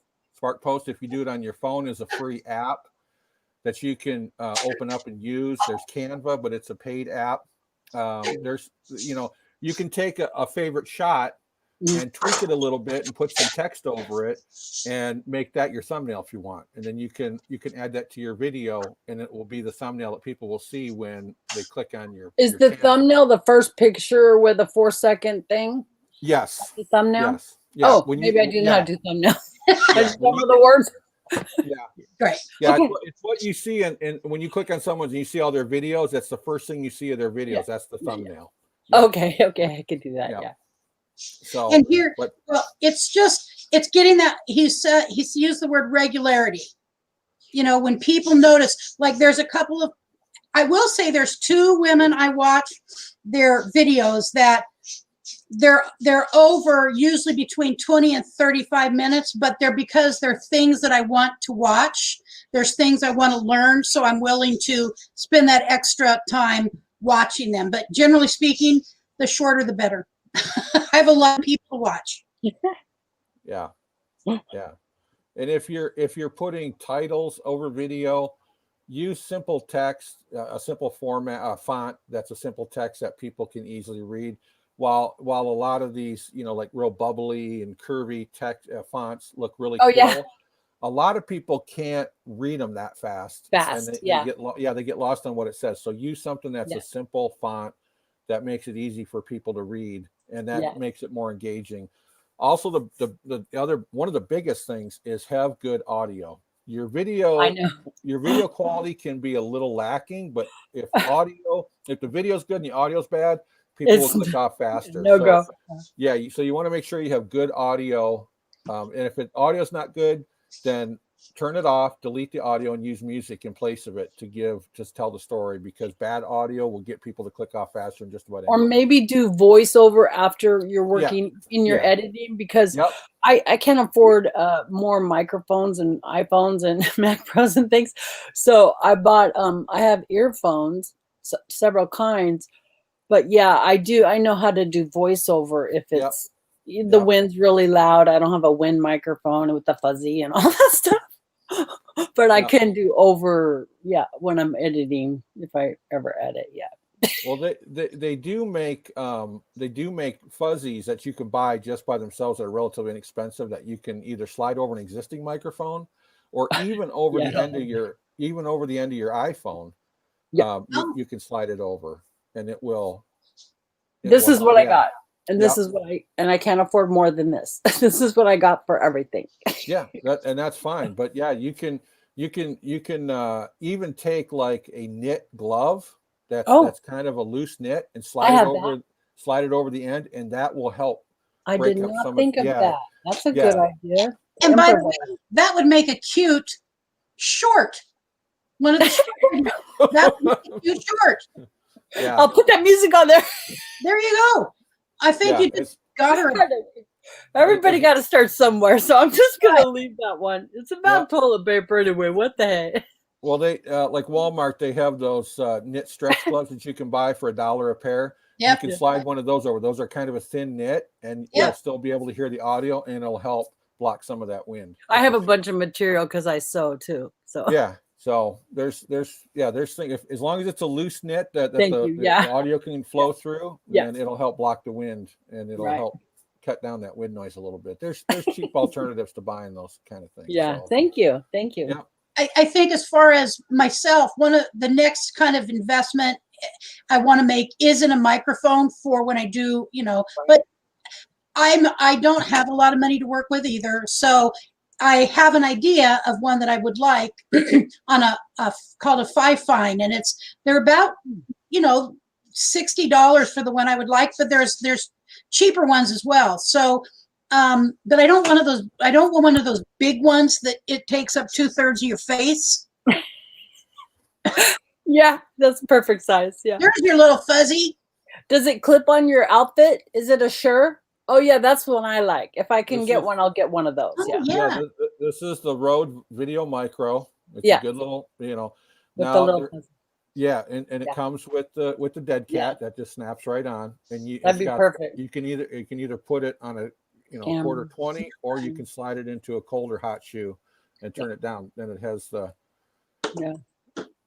plug in the back. Now there's a new company that's pretty new. It's called Deity Microphones, and they're about $30 more than this microphone. But what's nice is that it has a dual capsule microphone, one that comes off the back and the front. So if you're out traveling and doing an interview, not only will it pick up your voice as the interviewer, but it'll pick up the front voice as the interviewee. So for $30 more, dual. It's dual, right? 360. And it also has a headphone jack, so you as the interviewer can plug in headphones and hear the audio. So for $30 more, right there, nice, yeah, it's Deity, DEITY. And you check them out, and they're matter of fact, I'm selling this one currently, and I'm going to get one of the Deity microphones for my setup, because it's a lot. I usually run 2 of these. I run one front backward and one forward if I'm doing an interview, like when I did a video with CVK before. But with the Deity, it's just one microphone on top instead of having the 2. Well, like Bob Wells's mics, he has his people clip them under their hair or beards or something, and I think they're wind protected, and I don't know what they are though, but they work really well. And he's a professional video guy. Wireless lavalier mics are good, but they get to be expensive. And then you have those wires you have to worry about breaking and things of that nature. So they're nice. But you have to be careful. So Alberta Hinksman asks, is there someone you can watch to learn to take for nomadic life? So I just asked someone to drop Backroads as one resource. He is a great resource for nomadic living. He knows, there's just, all I can say is watch his videos. If you don't got him as a friend, get him as a friend, and you will not regret that. And already was mentioned Bob Wells. Cheap RV living. There is a ton of information on there about what to take. And I say this proudly. He made me feel like I could poop in a bucket if I have to in order to go out and live as a nomad. Now, I have never been a poop in the bucket girl, all right? I like my toilet that flushes, and I clean the toilet and it's good. Okay, this is a different setup. All right, people? So and by the way, if there's a particular thing you are interested in, like what tools to take on the road, you can literally type that in and 100,000 people will pop up. But I say start with Backroads Nomad. And another person, a woman that I think is a good resource for what to take, her name is D Box Van D. Box Van D. Box Van D, top of the women's list. And I also would include, oh Lord, Minivan Lee. She's the person. Oh, yeah, she's She good. does, yep, she does some long videos, but I always am enthralled by her videos. She has it down, and she lives in a minivan. If I could fit Richard and I in a minivan, we would be gone day after tomorrow, okay?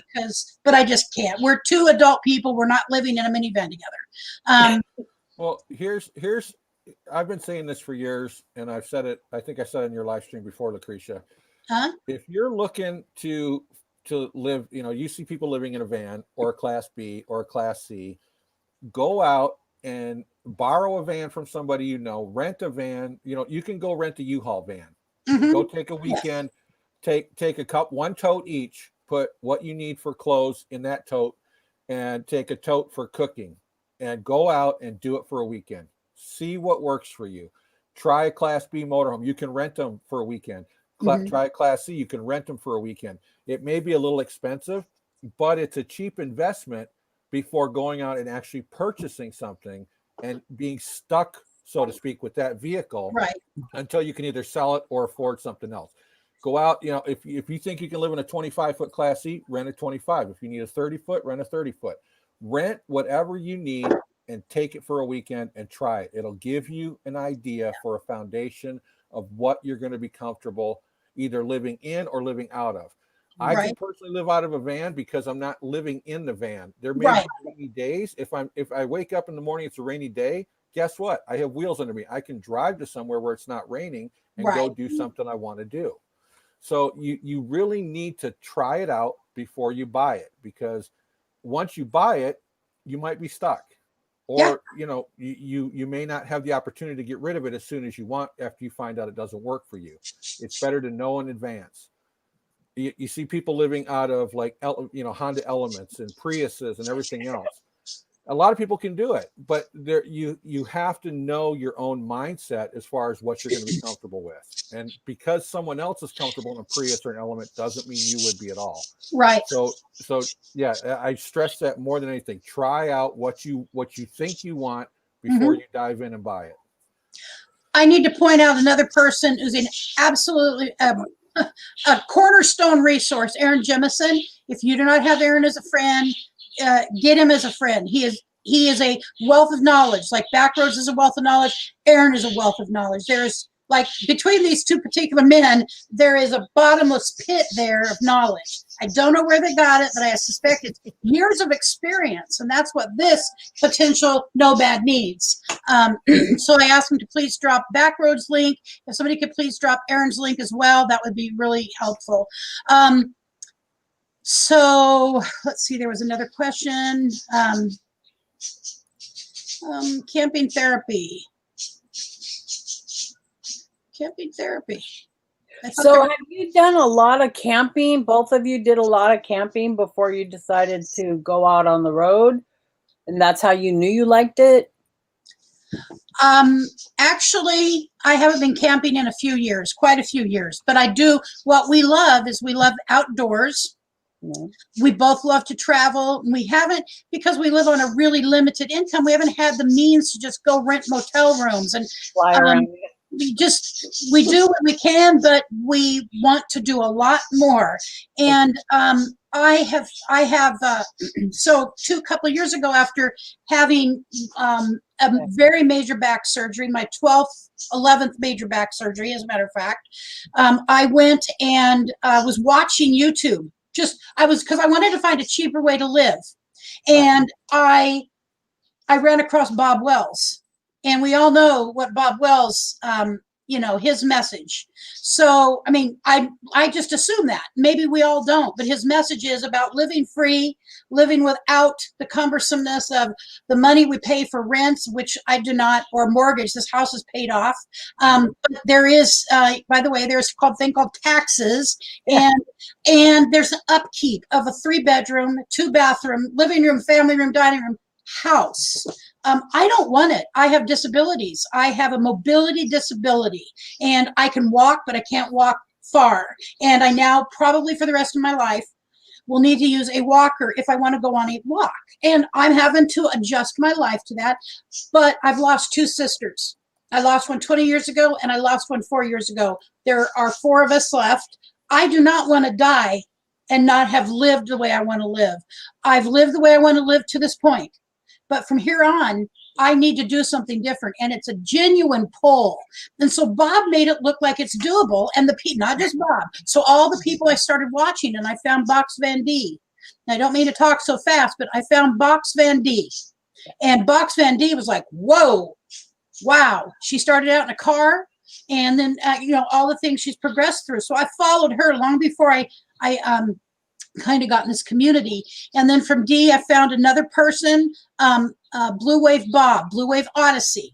And then I found the rest of everybody. I found Backroads, Aaron Jemison, and then I started connecting with other people. And it just looks, I want to see the parks. I want to see zoos. I want to do those things. And I haven't been able to do them. And I'm 59 years old. So I either make it happen or I will die with regrets. And that is not my nature. So I have a Subaru, and I'm practicing camping off grid to see if I could get used to this whole thing. And I bought things to be a camp off grid Subaru girl. But I haven't practiced that much. I just see this also and think, God, it looks so good. But I see others that say it's not for everybody. Sure. So I might have to go practice parking in a Walmart for the travel part. Well, you know what? There you go. So I knew for us, there was one thing that was necessary because we each have this back issue that is not going away. It will continue to deteriorate. We both need to be able to get into bed correctly. Seriously. And as I was talking about the Class A, it's perfect. It's 30 feet long. It has the living area. It has a kitchen. It has a dining table. It has a good sized bathroom, including shower, and it has a bedroom, but the bed is not positioned correctly.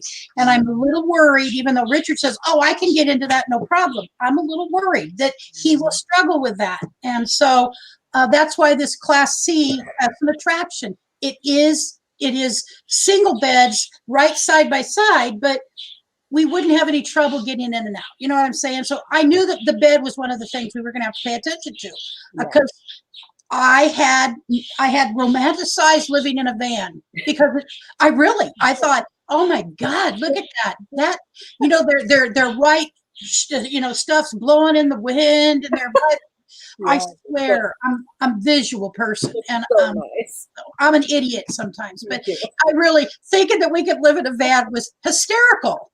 There was a time. That time passed. It's passed. So we have to be realistic. I had to be realistic about it. I was even trying to find a van over this last weekend. I cannot find one. I've been watching you. Aside from the bed issue, a 30-foot Class A. It's no different than a 30-foot Class C. It's just the front has a bigger front end. Yeah. But as far as room goes and the maneuverability, it's no different. So if you can drive a Class C, you'd have no problem driving a Class A. But how about where you're going to park? Are you going to go off grid? What you going to do regarding that? Because you can only go so far with one of those big babies. Well, look at Camper Van Kevin where he's been with his. A lot of times a Class A, because of the frame they're built on, actually has more ground clearance than a Class C. Oh. You're more likely to rub. Yeah, you're more likely to rub on some rougher roads with a Class C than a Class A. I follow a woman on Class C, and she goes everywhere, and rocks get in between her dualies, and she pounds them out, and she's awesome. You are talking about Carolyn. Yeah. Carolyn's RV Life. Yes, ma'am. She goes everywhere with that. And the money it costs to keep up with that vehicle or camper or RV, I mean, it costs more. So even though I own a Subaru and that's what I have, it's paid off and I can maintain it and oil it and stuff. Yeah. So that's another thing that people need to be conscious of when you're getting into something. For instance, a Class B, most auto mechanic shops will work on a Class B because it's a modified van. A Class C or a Class A, Yeah. Most shops will not work on those. You have to go to a dedicated RV shop, which is going to be 2 to 3 times more in labor and parts, even though the parts are the same as it would be on a regular regular truck. Right. Because it's an RV of Class A or C stature, they're going to charge you 2 to 3 times more. So maintenance is higher, repair costs are higher on a Class C and a Class A versus a Class B or a van or whatever else. So you have to keep those things in mind and make sure that you are budgeting for down the road, because just like with the house, with houses, people have like home warranties. They have, they have costs of water heaters and furnaces and roofs and all this other stuff. It's the same thing in a vehicle. It's just a rolling house. Yes. But you have to make sure that you're planning for tires, you're planning for the water heater, you're planning for the furnace, maybe the water system, a water pump goes out, whatever the case might be. Your have fridge, to plan. The refrigerator, which is working level. Yeah, that's a big expense. I've had a few friends that have had RVs in the past. We ripped out those ammonia refrigerators and put in a simple 12-volt refrigerator that they didn't have to worry about parking. That's level. what I want. Yeah. Yeah, because it's something. Yeah, they're really expensive, and you can get an RV fridge that will fit in the same spot, but it does not have the ammonia based coolant in it. It's just a regular compressor 12-volt or even 110 that's on an inverter or whatever the case might be that will replace that, so you don't have to worry about being off more than 10 level degrees and stuff. Oh, okay, so let me hear what you just said one more time about the refrigerator. So you rip out the one it comes with, right, and you put in just a regular type of refrigerator. Yes, a regular refrigerator. Yeah, Dometic makes them. There's a couple other companies. Other name brands, Ice Co.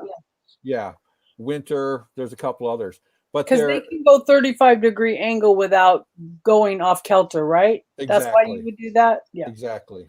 Yeah, the regular RV refrigerators have an ammonia cooling system in them, and if it has to be level for the ammonia level to stay balanced. If you go more than 10 degrees off camber or front to back, then it can screw up your refrigerator, and it's very expensive. So the best thing to do, take those out and put in a 12-volt compressor refrigerator that uses actual refrigerant, and you can either do a 110 that runs on an inverter, do a 12-volt, and you can go 35 degrees, which gives you a lot more leeway for finding level ground. Well, and our intention is to have eventually to have some solar. We want to have solar. And so let me ask you this. This is how ignorant I am of this. And I don't use ignorant like I'm some ignorant fool. I'm ignorant of certain facts. Right. So if we were to do that, we put in a regular refrigerator, we would use the inverter to run it from, correct? Correct. Unless it's a 12-volt fridge. A 12-volt fridge you could run off a battery bank without an inverter. So a 12 volt's more efficient because you're not running an inverter plus the fridge. You're running just the fridge.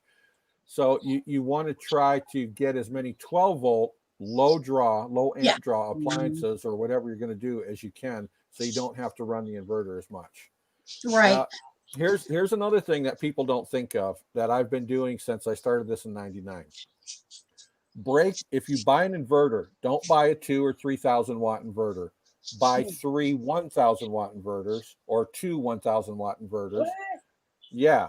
Like in my van, what I did was I had a 750 watt inverter that ran my 60 watt refrigerator. It was dedicated for that.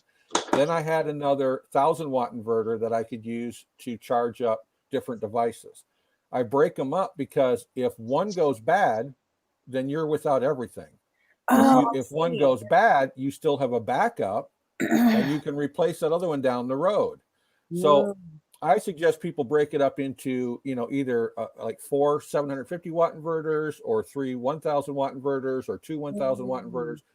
You really, unless you're going to try to do like Gone Boondocking or Camper Van Kevin and run a mini split or a window air conditioner, you don't need 1,300 watts of solar on your roof.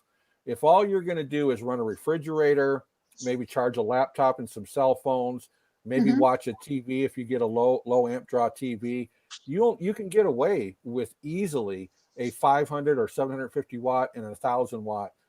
And just have those as your main inverter power. And the lower amp draw on the inverter, like a 750 watt, is going to draw less amps off the battery than 1,000 watt or 2,000 watt. And you can strategically place them around your vehicle so that you don't have to run wiring like an electrician. You can just run the inverter and plug in, run the battery cables, which are made for outdoor use, underneath to your main source, and that way you have outlets around, and you have different inverters that if one goes out, you're not stranded without having any inverted power. See, that's the kind of thing that someone with some experience understands. It would have never crossed my mind. Okay, Well, never. Mine either. Yeah. I personally just got a Blue Eddy when it was on the Indigo plan. My husband helped me figure that out, and he's electronically inclined, and he said, this should run everything you have, Renee. So I just made a Blue Eddy video. It does. It runs my professional hair blow dryer. Not that I'm going to run out and blow dry my hair a lot, but Right. it's fun to make. And instead of an inverter, you can even do that. If you want to invest in something, invest in a couple of the 500 watt power All-in-ones, yeah. Yeah, the all-in-one units. That way you can plug them into charge while you're driving. You can run them, charge them up off the solar, charge them up off the coach battery or off the engine battery when you're driving, and then you have full power when you stop, and you can take those out and have power anywhere. That's even a better solution than buying a dedicated inverter. If you only have one, though, and it goes down, you have to ship it back because it's guaranteed for 3 years. Right. Then I'm out. I would need to get a little 500 as a backup. Right. Or mostly my phone. As you can invest in one 500, then As I go, buy another 500, Yeah. and that way you have your inverters Yeah. right there, but you can take them with All you. together, yeah. Right. You can't do that with a regular inverter. It has to be hardwired in, and it's dedicated to being in the coach, and then you have to run extension cord or whatever. So that's even a better source, is getting those little power packs and keeping. If you don't know how to do solar and all that other stuff. Right. Or if you are learning, but you still, it's a learning curve to do solar and the inverters and the surge protector and you don't just need the kit that you can buy on Amazon. You have to buy the things that break. So in case it overloads the fuses, the smaller fuses, wires, and I see him do it over and over again, but my mind can't just wrap around that. I just can't get it. So I just bought the all-in-one. Here's a question.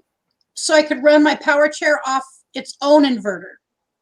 Yeah. So it sounds like a power wheelchair off its own inverter. Right. Okay. Right. And that would be your best way to do it, because then you're not trying to pull so many amps off of one inverter for multiple tasks. Mm-hmm. So if your power chair, let's say it's a 500 watt draw, if you get a 750 watt inverter, that should more than charge up your power chair. And 750 watt inverters are very inexpensive. How much are they? They range, but you can get them. Oh no, a 750 watt, you can get them anywhere from like $30 to $70. Oh my gosh, that is affordable. Oh yeah, they're very affordable. Most of the stuff it takes to do this, it does look fairly affordable. You know, some of it goes really high, and granted, you can get stuff that's way more expensive, or like starting out, I'm going to get the best stuff that I can, but I have a very strict limit, and so I have to, I just have to listen to people like Backroads and try to garner from that what we can do. Here's another money saver that you can use is people talk about buying pure sine wave inverters to make sure that you don't have any electrical spikes and blah blah blah. Okay. Right. What I've done from day one, I buy a regular modified sine wave inverter, and then I buy a 1400 joule or higher surge protector that I plug into the inverter and then charge my electronics off of that. So if there is a surge in the modified sine, it will not affect your electronics. The surge protector is for that purpose. A lot less expensive. And I've known a lot of pure sine wave inverters that people buy that have gone bad, and then they have to try to get warranty or send them back. Modified sine, again, if you walk into Walmart, O'Reilly's, whatever, and you buy a 750 watt inverter, it goes bad, you're not out that much. You can go buy another one. Right. For the cost of shipping it back, you're going to have two inverters. you know, Yeah, the my modified iPhone sine alone, wave. it was really expensive, and I never wanted to hurt it, so I always thought I had to go pure sine Right. because I didn't want anything to hurt it. Right. Well, if you look, okay, look at it this way. When you're plugged into your home, what do they tell you to do when you plug into the wall? I They have tell you surge to use protectors everywhere for my exactly device. Yeah, I never plug into my wall. right, because what? You get surge protectors in From the AC the current. world. Yeah, the world. Same thing with a modified sine wave inverter. You get surges back and forth. If you have a surge protector and plug your electronics into that, it's the same thing as in a house. Good to know. Thank And you. it's a lot less expensive. So much more affordable. Right, Yes. exactly. So much more affordable. But a lot of people don't talk about it. And you can even get the little tiny surge protectors that will plug right into the outlet, so you don't have to have one of those with the Yeah, big I've long seen those cord. too. Yeah, You Amazon. can get one of those, you know, I go with 1400 joules or more, so that way I'm assured of being protected. So But- camping. Go So ahead. when the light flickers, that means it's been surged, and you have to replace that anyways. Exactly. On surge protectors that you purchase. If you see a flickering red light, that means it's broke or the little component inside has been ruined. Exactly. And that's a lot less expensive to replace than your electronics, or if your pure sine wave inverter goes out. Can't even imagine replacing my Mac Pro or my iPad. Took me forever to save for that stuff. Yes. Yeah, exactly. Another thing that people don't think about is you see all these people that put all of their solar panels up on the roof, and then they want to park in the shade so that they're cooler, I know. but they're not getting sun. I know. I wanted to do that. I wonder how do you do it? Oh, solar panels are heavy, but the ones that are good are cheap and they last 25 years. But those flimsy and the fold outs, they're all breakable. Well, they are breakable, but if you let's say you're going to put 400 watts of solar on, you know, you want 400 watts of solar, put 200 on the roof, get a 200 suitcase so that you can park while you're driving. You're getting 200 watts of solar to charge, and then when you stop, you can park in the shade, put out your panels in the sun, but be in the shade, and you're getting 200 watts that way. That's great.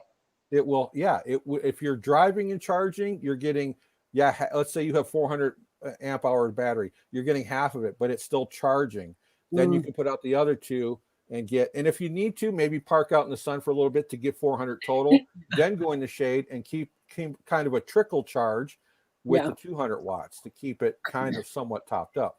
There's, you know, all these little nuanced things that people don't think of, because I've done solar installs and then people complain, oh my God, my rig is so hot because I have to park in the sun. Yeah, because, you know, so there's all these little kinds of different nuances and things that people don't think of that make it a lot easier and a lot more comfortable. So a lot of people that say, oh, the van life sucks, this stuff is the Nomad life, this Nomad, they're not really thinking of how to make it better. They just are going off what they see, but they have no practical experience to really base their building or design or travels off of.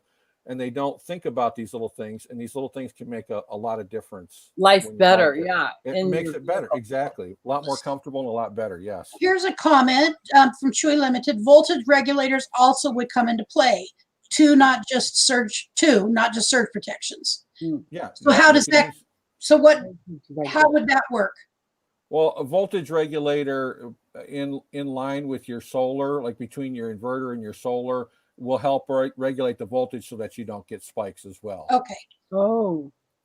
But the yes, surge protector strips they would work just in your house just as they would with a modified sine wave inverter. Kaylee was asking that.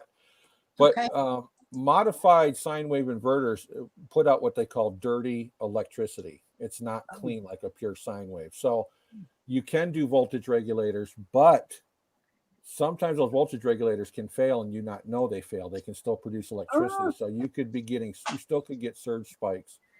That's why I would recommend the surge protector, even if you're going to use a voltage regulator, use a surge protector coming out of the outlet to make sure that your electronics are protected. Yeah, this is so many little pieces. It's like it's like a map should be made, like a literal map, and then for pieces to be put into the puzzle piece for someone like myself, you know, I think That's that why there's different YouTubers. Some do electronics, some do solar, some do camping, some do off-gridding and how to do off-grid and how to find the app and blah. But you have to look through the whole YouTube universe. right. Well, it's there. I never really thought about the surge protectors on an inverter until, because I used to do home solar installs. I got certified as a home solar technician, and the guy I was working with, we were talking about solar, because solar was, when I first started in 99, I mean, there was barely anything available for solar on a vehicle. You said it to people and they looked at you like, what are you talking about? Solar's for a house, not for, but he's the one that told me just use a regular modify. He got me set up with my first solar setup. Very smart technician. He's the one that got me set up with my first solar, and he's the one that told me to use the surge protectors, and he's the one that gave me the reference to home electricity. He said it's the same thing. Just plug in a surge protector on a modified sine wave, and you're going to protect your electronics from being zapped. Like a work, one page at a time. Oh yeah, it's like a work.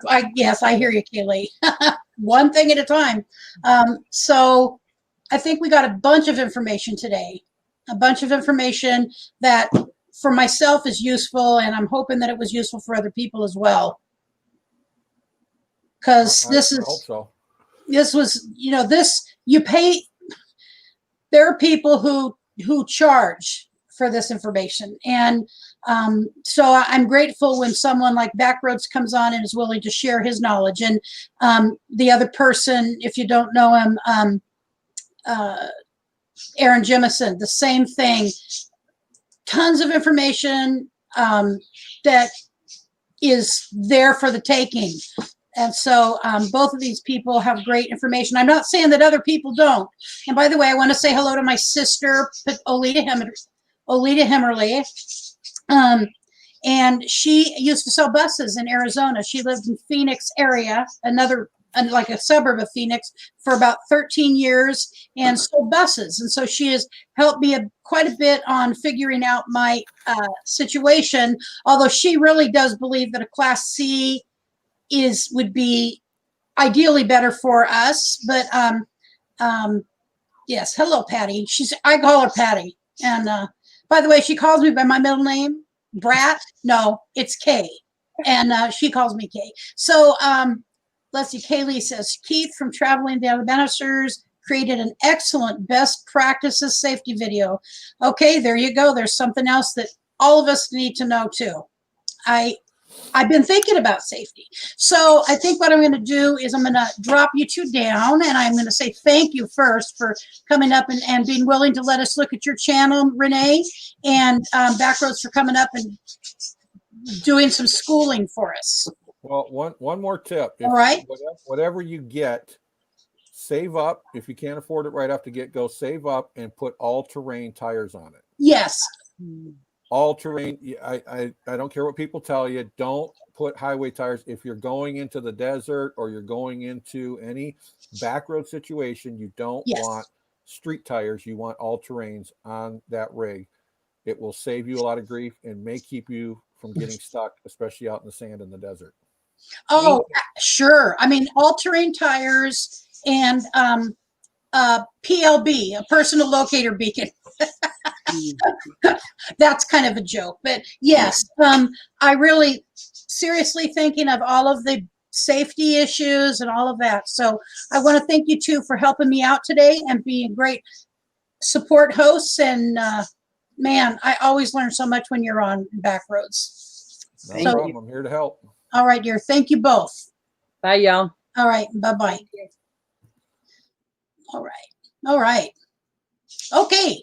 So it's just me. All right. So I'm really happy with this live stream today. Not that I'm not happy every time. And I do really thank both of you, Renee and Backroads, and also my first one up was, I'm sorry, my first one up here today before the two of them, I'm going back in my notes here, was, oh, good Lord. I'm sorry. I know I had another person up here, and I'm so sorry my brain has forgotten who it was. That's not good. That's why when I do the that's when I go and I put in all the information, I always go through the video again just to make sure I get everybody.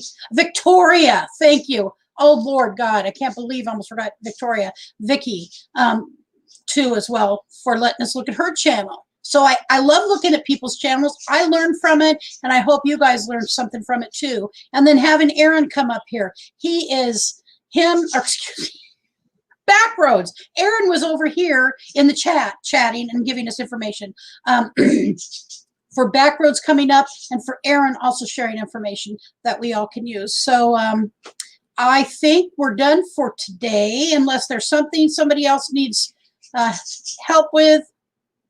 Kaylee says, if it wasn't for people sharing their knowledge for free, people could get really hurt or ripped off or have a very bad time of RVing and boondocking. And that is completely true. And whoa, Nellie, how are you, Lucy? I'm glad you stopped by. Do you feel like coming up for a minute? We could go till, well, we can go till any time, but I'm sure people are tired of my mouth. Would you like to come up and say hello? I'm going to drop the link. I haven't seen you in a long time. I did see you in a chat the other day, but you always have such good points. We've been talking about not necessarily growing in numbers, but making our channels better by doing a few simple things, like making sure we have playlists that are our content, if we're content creators anyways, and making sure that we have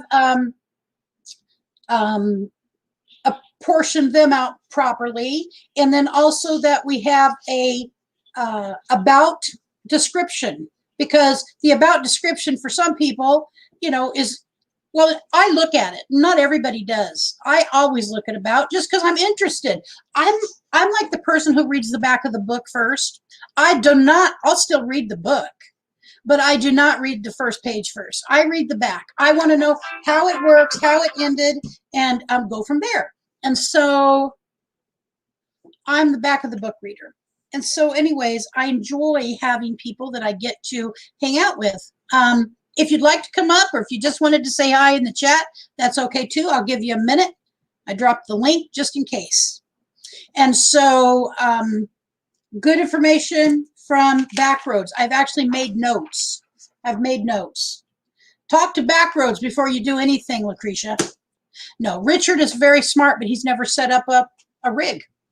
There's Lucy. When you're ready, just give me a wave.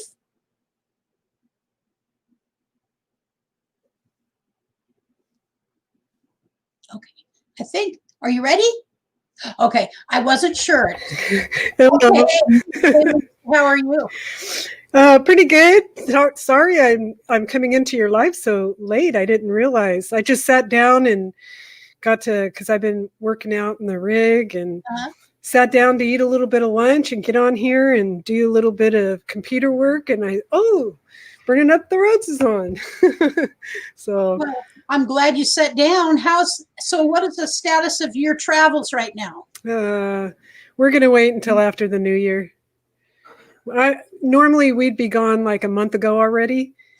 But then Brian wanted to wait until after the elections. And then now, even though it was just Brian and I for Thanksgiving, we're going to have our daughter and son-in-law and grandpuppies show up for Christmas. So now we're going to stick around for Christmas.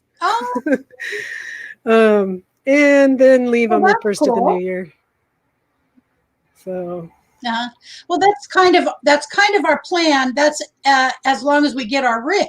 We've got one we're looking at tomorrow. It's a Class C, and it's only about 26 feet. It doesn't have a couch. It has the dinette. I would probably take the dinette out, and I would make it into a U, and I would put in one of those those desks. I would put in I can't think of what it's called. It's a particular kind of arm that moves many different directions. It reminds me of a city in California. I don't know why. Lagoon. I'm not sure what the name of them are. It is a lagoon arm is all I can say. And you can put all different kind of, you can put a desk on it and it'll just go in many directions. And so anyways, I probably would do that. So we could also eat off of it.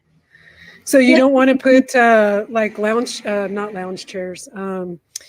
Because a number of people, they put those like entertainment chairs in the place of a dinette. Well, you know, that's also a possibility. Like you're talking like a recliner? Recliner, yeah. Okay. Well, maybe, so that's a possibility. You just popped in and you gave me an idea I wouldn't have had tomorrow when I look at it. Because it is the smaller of the two rigs. The other one is a 1988 Class A, but it's an immaculate. You would never know anybody ever breathed in there. I mean, like and actually, it's not ugly as far as colors. Because some of them, let's just be honest, some of these older ones, the brown dungeons, brown. Yeah, I can't stand. I would get depressed personally. Right. I would not be a happy camper. Well, because you're a colorful girl. Blah, blah. Let me try to say that again. Because you are a colorful girl. Colorful, you're very sweet. I want to say hi to those in the chat because I'm not typing now that I'm on here. So hello, I'm glad to see you all.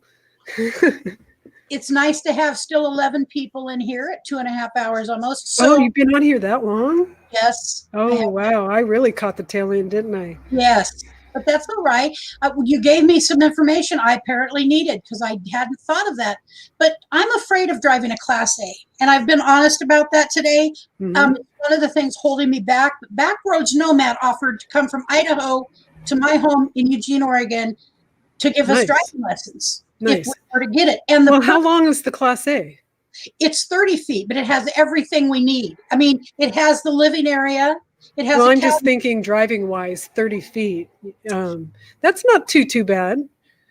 I know. Our Class C is a 24 foot, and we love that because it's so maneuverable.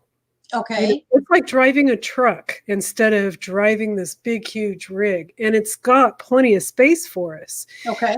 The problem that especially somebody with disabilities might not like is that the bedroom or the bed, you know, is like tucked in and you have to climb into it. Where if you're wanting a walk around bed, a 24 would be too small for you. Well, so here's the deal with this one, and I think it's a 26 foot.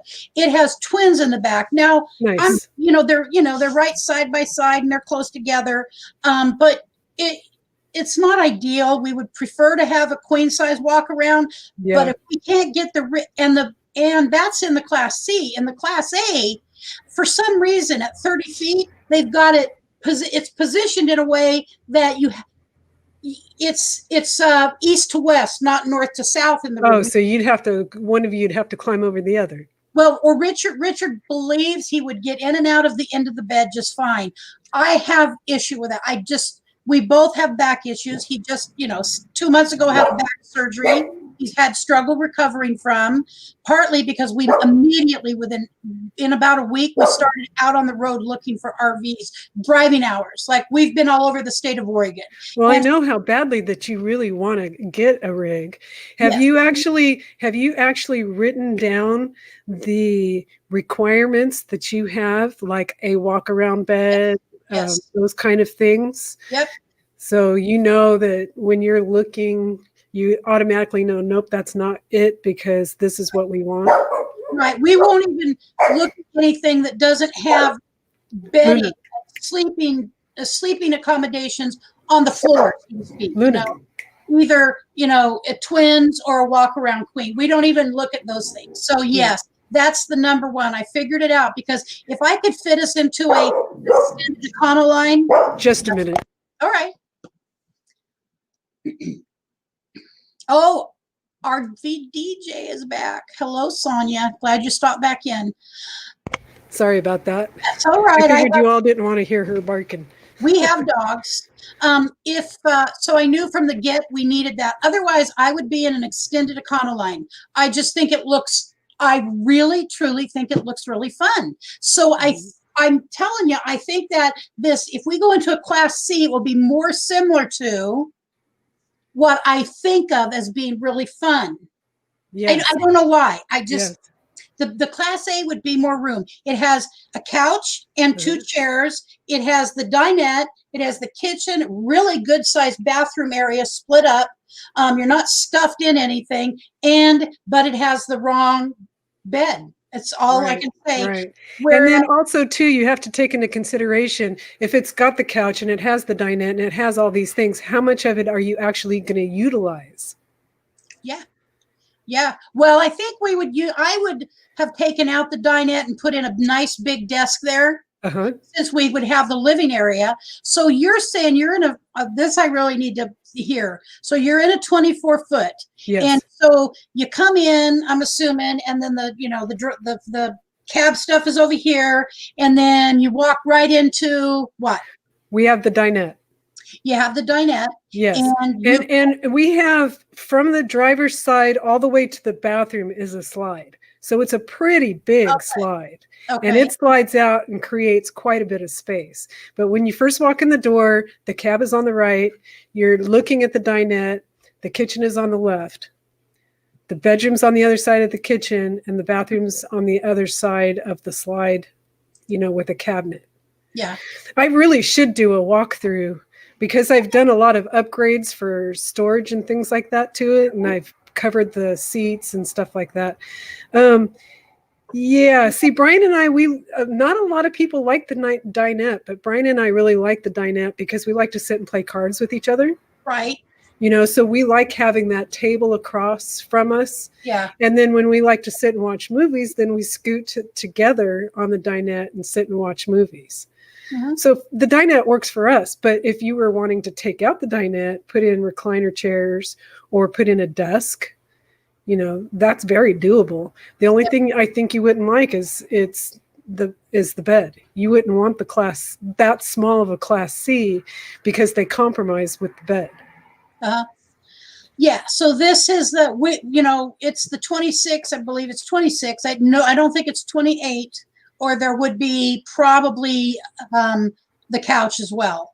Okay. Yeah. So even a small couch. Instead, they did not have that. But that's fine because we can, but I just needed the beds to be able to get in and out of. And if we do settle on the twin, the Class C, will be twins, but they're very, they're very close together. It's not like we're separated by rooms. I mean, but it's important enough for us to get going. It does not mean this is a forever home. Right, but you do want to be comfortable though. You don't want to jump into it and then end up not being happy with what you have. That's right. And I'm telling you, I've been torn apart. I've been nauseous. Yesterday, I didn't eat anything all day. I had some sourdough toast about 9 o'clock at night. And I just, the anxiety this is creating that I'm allowing, it's my character defect issue with control that I'm allowing this to have over me. It's my own fault, but I want it bad, I want it really badly. And so we'll get it worked out. And I believe we'll get the right one because we've passed on many. Yeah. We've passed on many. And so I recognize your desire to get onto the road. What's the reason why it's such a need? Why is it so bad that you have to get on the road?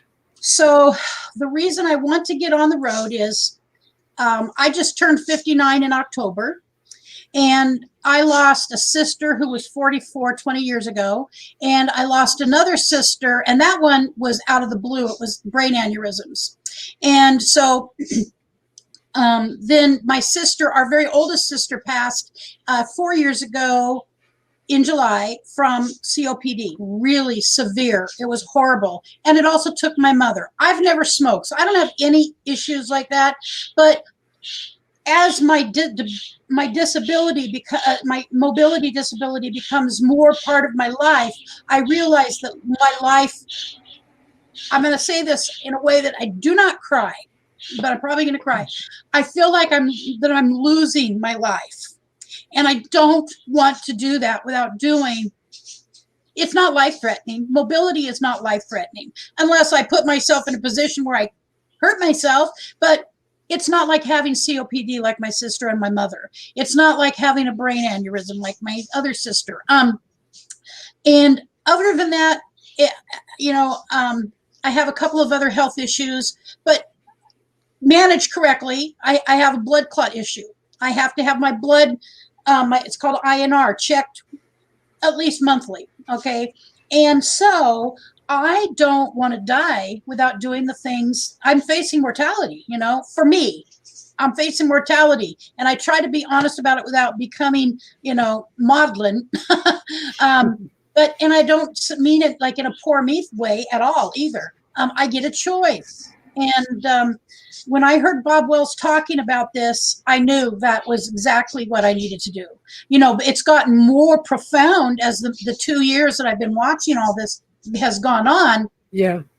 And I almost died 5 years ago, like within a couple minutes, had a CNA not caught that they had over-medicated me at the hospital after 3-level back fusion. I was probably less than 5 minutes from dying. And I had to go, they had to literally save my life, a crash team, and then take me to ICU for 4 days. And that caused me the lifelong battle now I have with blood clots in my right leg. So I don't want that. You don't want to be gone before you're able to touch on your desire. Sometimes what I find is that when people are like holding on really super tight to what they want, that it's really difficult for them to achieve it.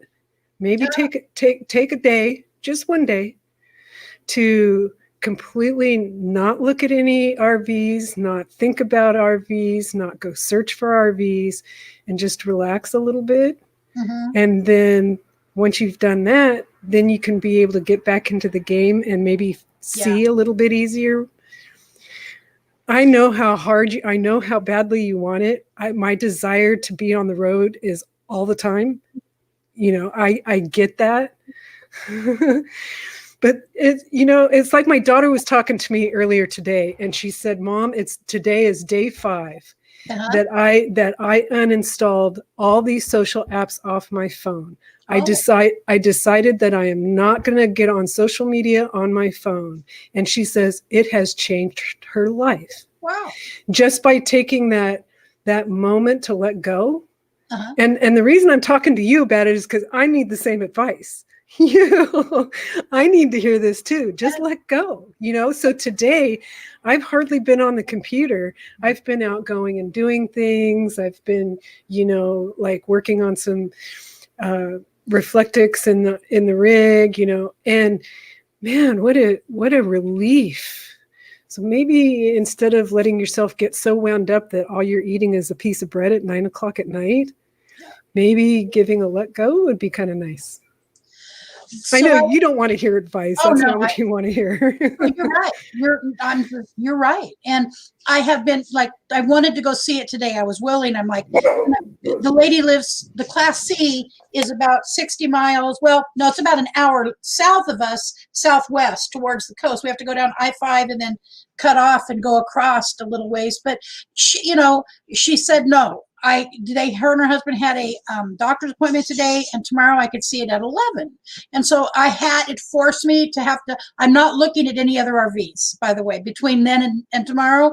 I've got the one up in Portland. I know that we could eventually work with that. But I would like to have the beds in place. So, but my point is, I did my show today like a responsible person does, and rather than sit and ruminate about it in my head, and I didn't go looking for other RVs. I'm going to go look at that one. It looks really nice. They said it has been a casino castle. It has just been used to go to the local casinos in the state and park while the people go in and gamble. And it looks like it. I mean, now I've also seen other RVs. The pictures looked perfect. And then I went there and the smells were so horrible. And the stuff was dirty when you looked at it up, really filthy dirty. Right. Because, I wouldn't touch the cushion. I wouldn't sit on the couch. Cameras make me look better too. All I know is that you're right. And I'm trying today not to look at another RV and to breathe and to do what I had committed to do, my show. But I have a doctor's appointment this afternoon I forgot about. I can't stay on here all day. But I'm glad you did come on, because you made me think about a couple things, and you gave me an option if need be for, because we do have, we have recliners if we wanted to put them in there. Yeah. But I don't know. Kaylee says Casino Castle. I never heard that term before. I have not either. I haven't either. But now I know, if I see it again, what Casino Castle is. Camping therapy. Yeah, no stinky interiors. I walked into one, Lucy, down in Southern Oregon we had went to, and the picture, it was a bounder. And I'm a bounder. I've wanted a bounder. I love them. I love the older bounders. There's something I like about bounders. And I walked into this one in Southern Oregon, and I knew way too much methamphetamine had been made in there. And I turned to our son went with us, and I turned to him and I said, no. And then the guy tried guilting me because I wasn't going to buy his RV. He wasn't going to pay rent. And I'm like, I'm so sorry. I've had some really tough times too, by the way. And I've know that when I've done the right things, I told him, when I've done the right things and I've put one foot in front of the other, I've never fallen on my face. Yeah. And that's true. That is true. So now Brian and we did the research for 6 months before we found our rig. And we had gone and looked at quite a few rigs also. And we even went to sales lots to check out new ones, and did all kinds of research. And it was 6 months later before Brian and I actually found a rig where we both looked at each other and said, this one's it. We knew that this one's it. That's it. This is the one. It took 6 months. So. And someone asked me that. Actually, someone asked me that, and I know, Kaylee, it wasn't my problem. And I didn't actually even remotely take it on. I know why he's having a hard time, and he's going to have to face that too. So we actually accidentally lived in a house where meth had been made, and we did not know. And we found it out through the police actually told us, and because something wasn't right. And Richard had torn out all the carpet and done all this work, and the smell was, and Brent and Richard were sick. And I called the police out on a hunch, and I said, and they told me that there had been a meth bust in the house, on the property too, but in the house meth was being made. And then I talked to our Health Sciences University here in Oregon, and they said, get out now, forget about your deposit. You guys will get really, really sick. So I don't get guilt tripped very easily. So you need it. For some reason, I needed to hear what you had to say, and I trust that, and I believe that, because you did give me some good information. Well, good. I'm glad I was able to help a little bit. I mean, I so much want you to find what you're looking for, because I know how much you want it. So, and when you told me that you hadn't eaten all day except for some bread at 9 o'clock at night, that's when I'm like, okay, Lucretia, you need to stop and take a breath.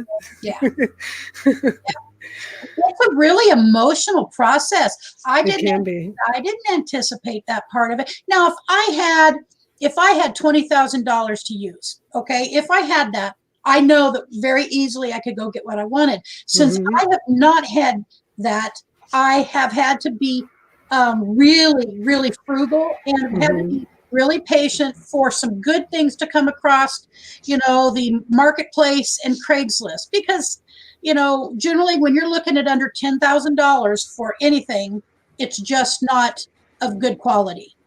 Right. I have found. And you do recognize that it will need some work.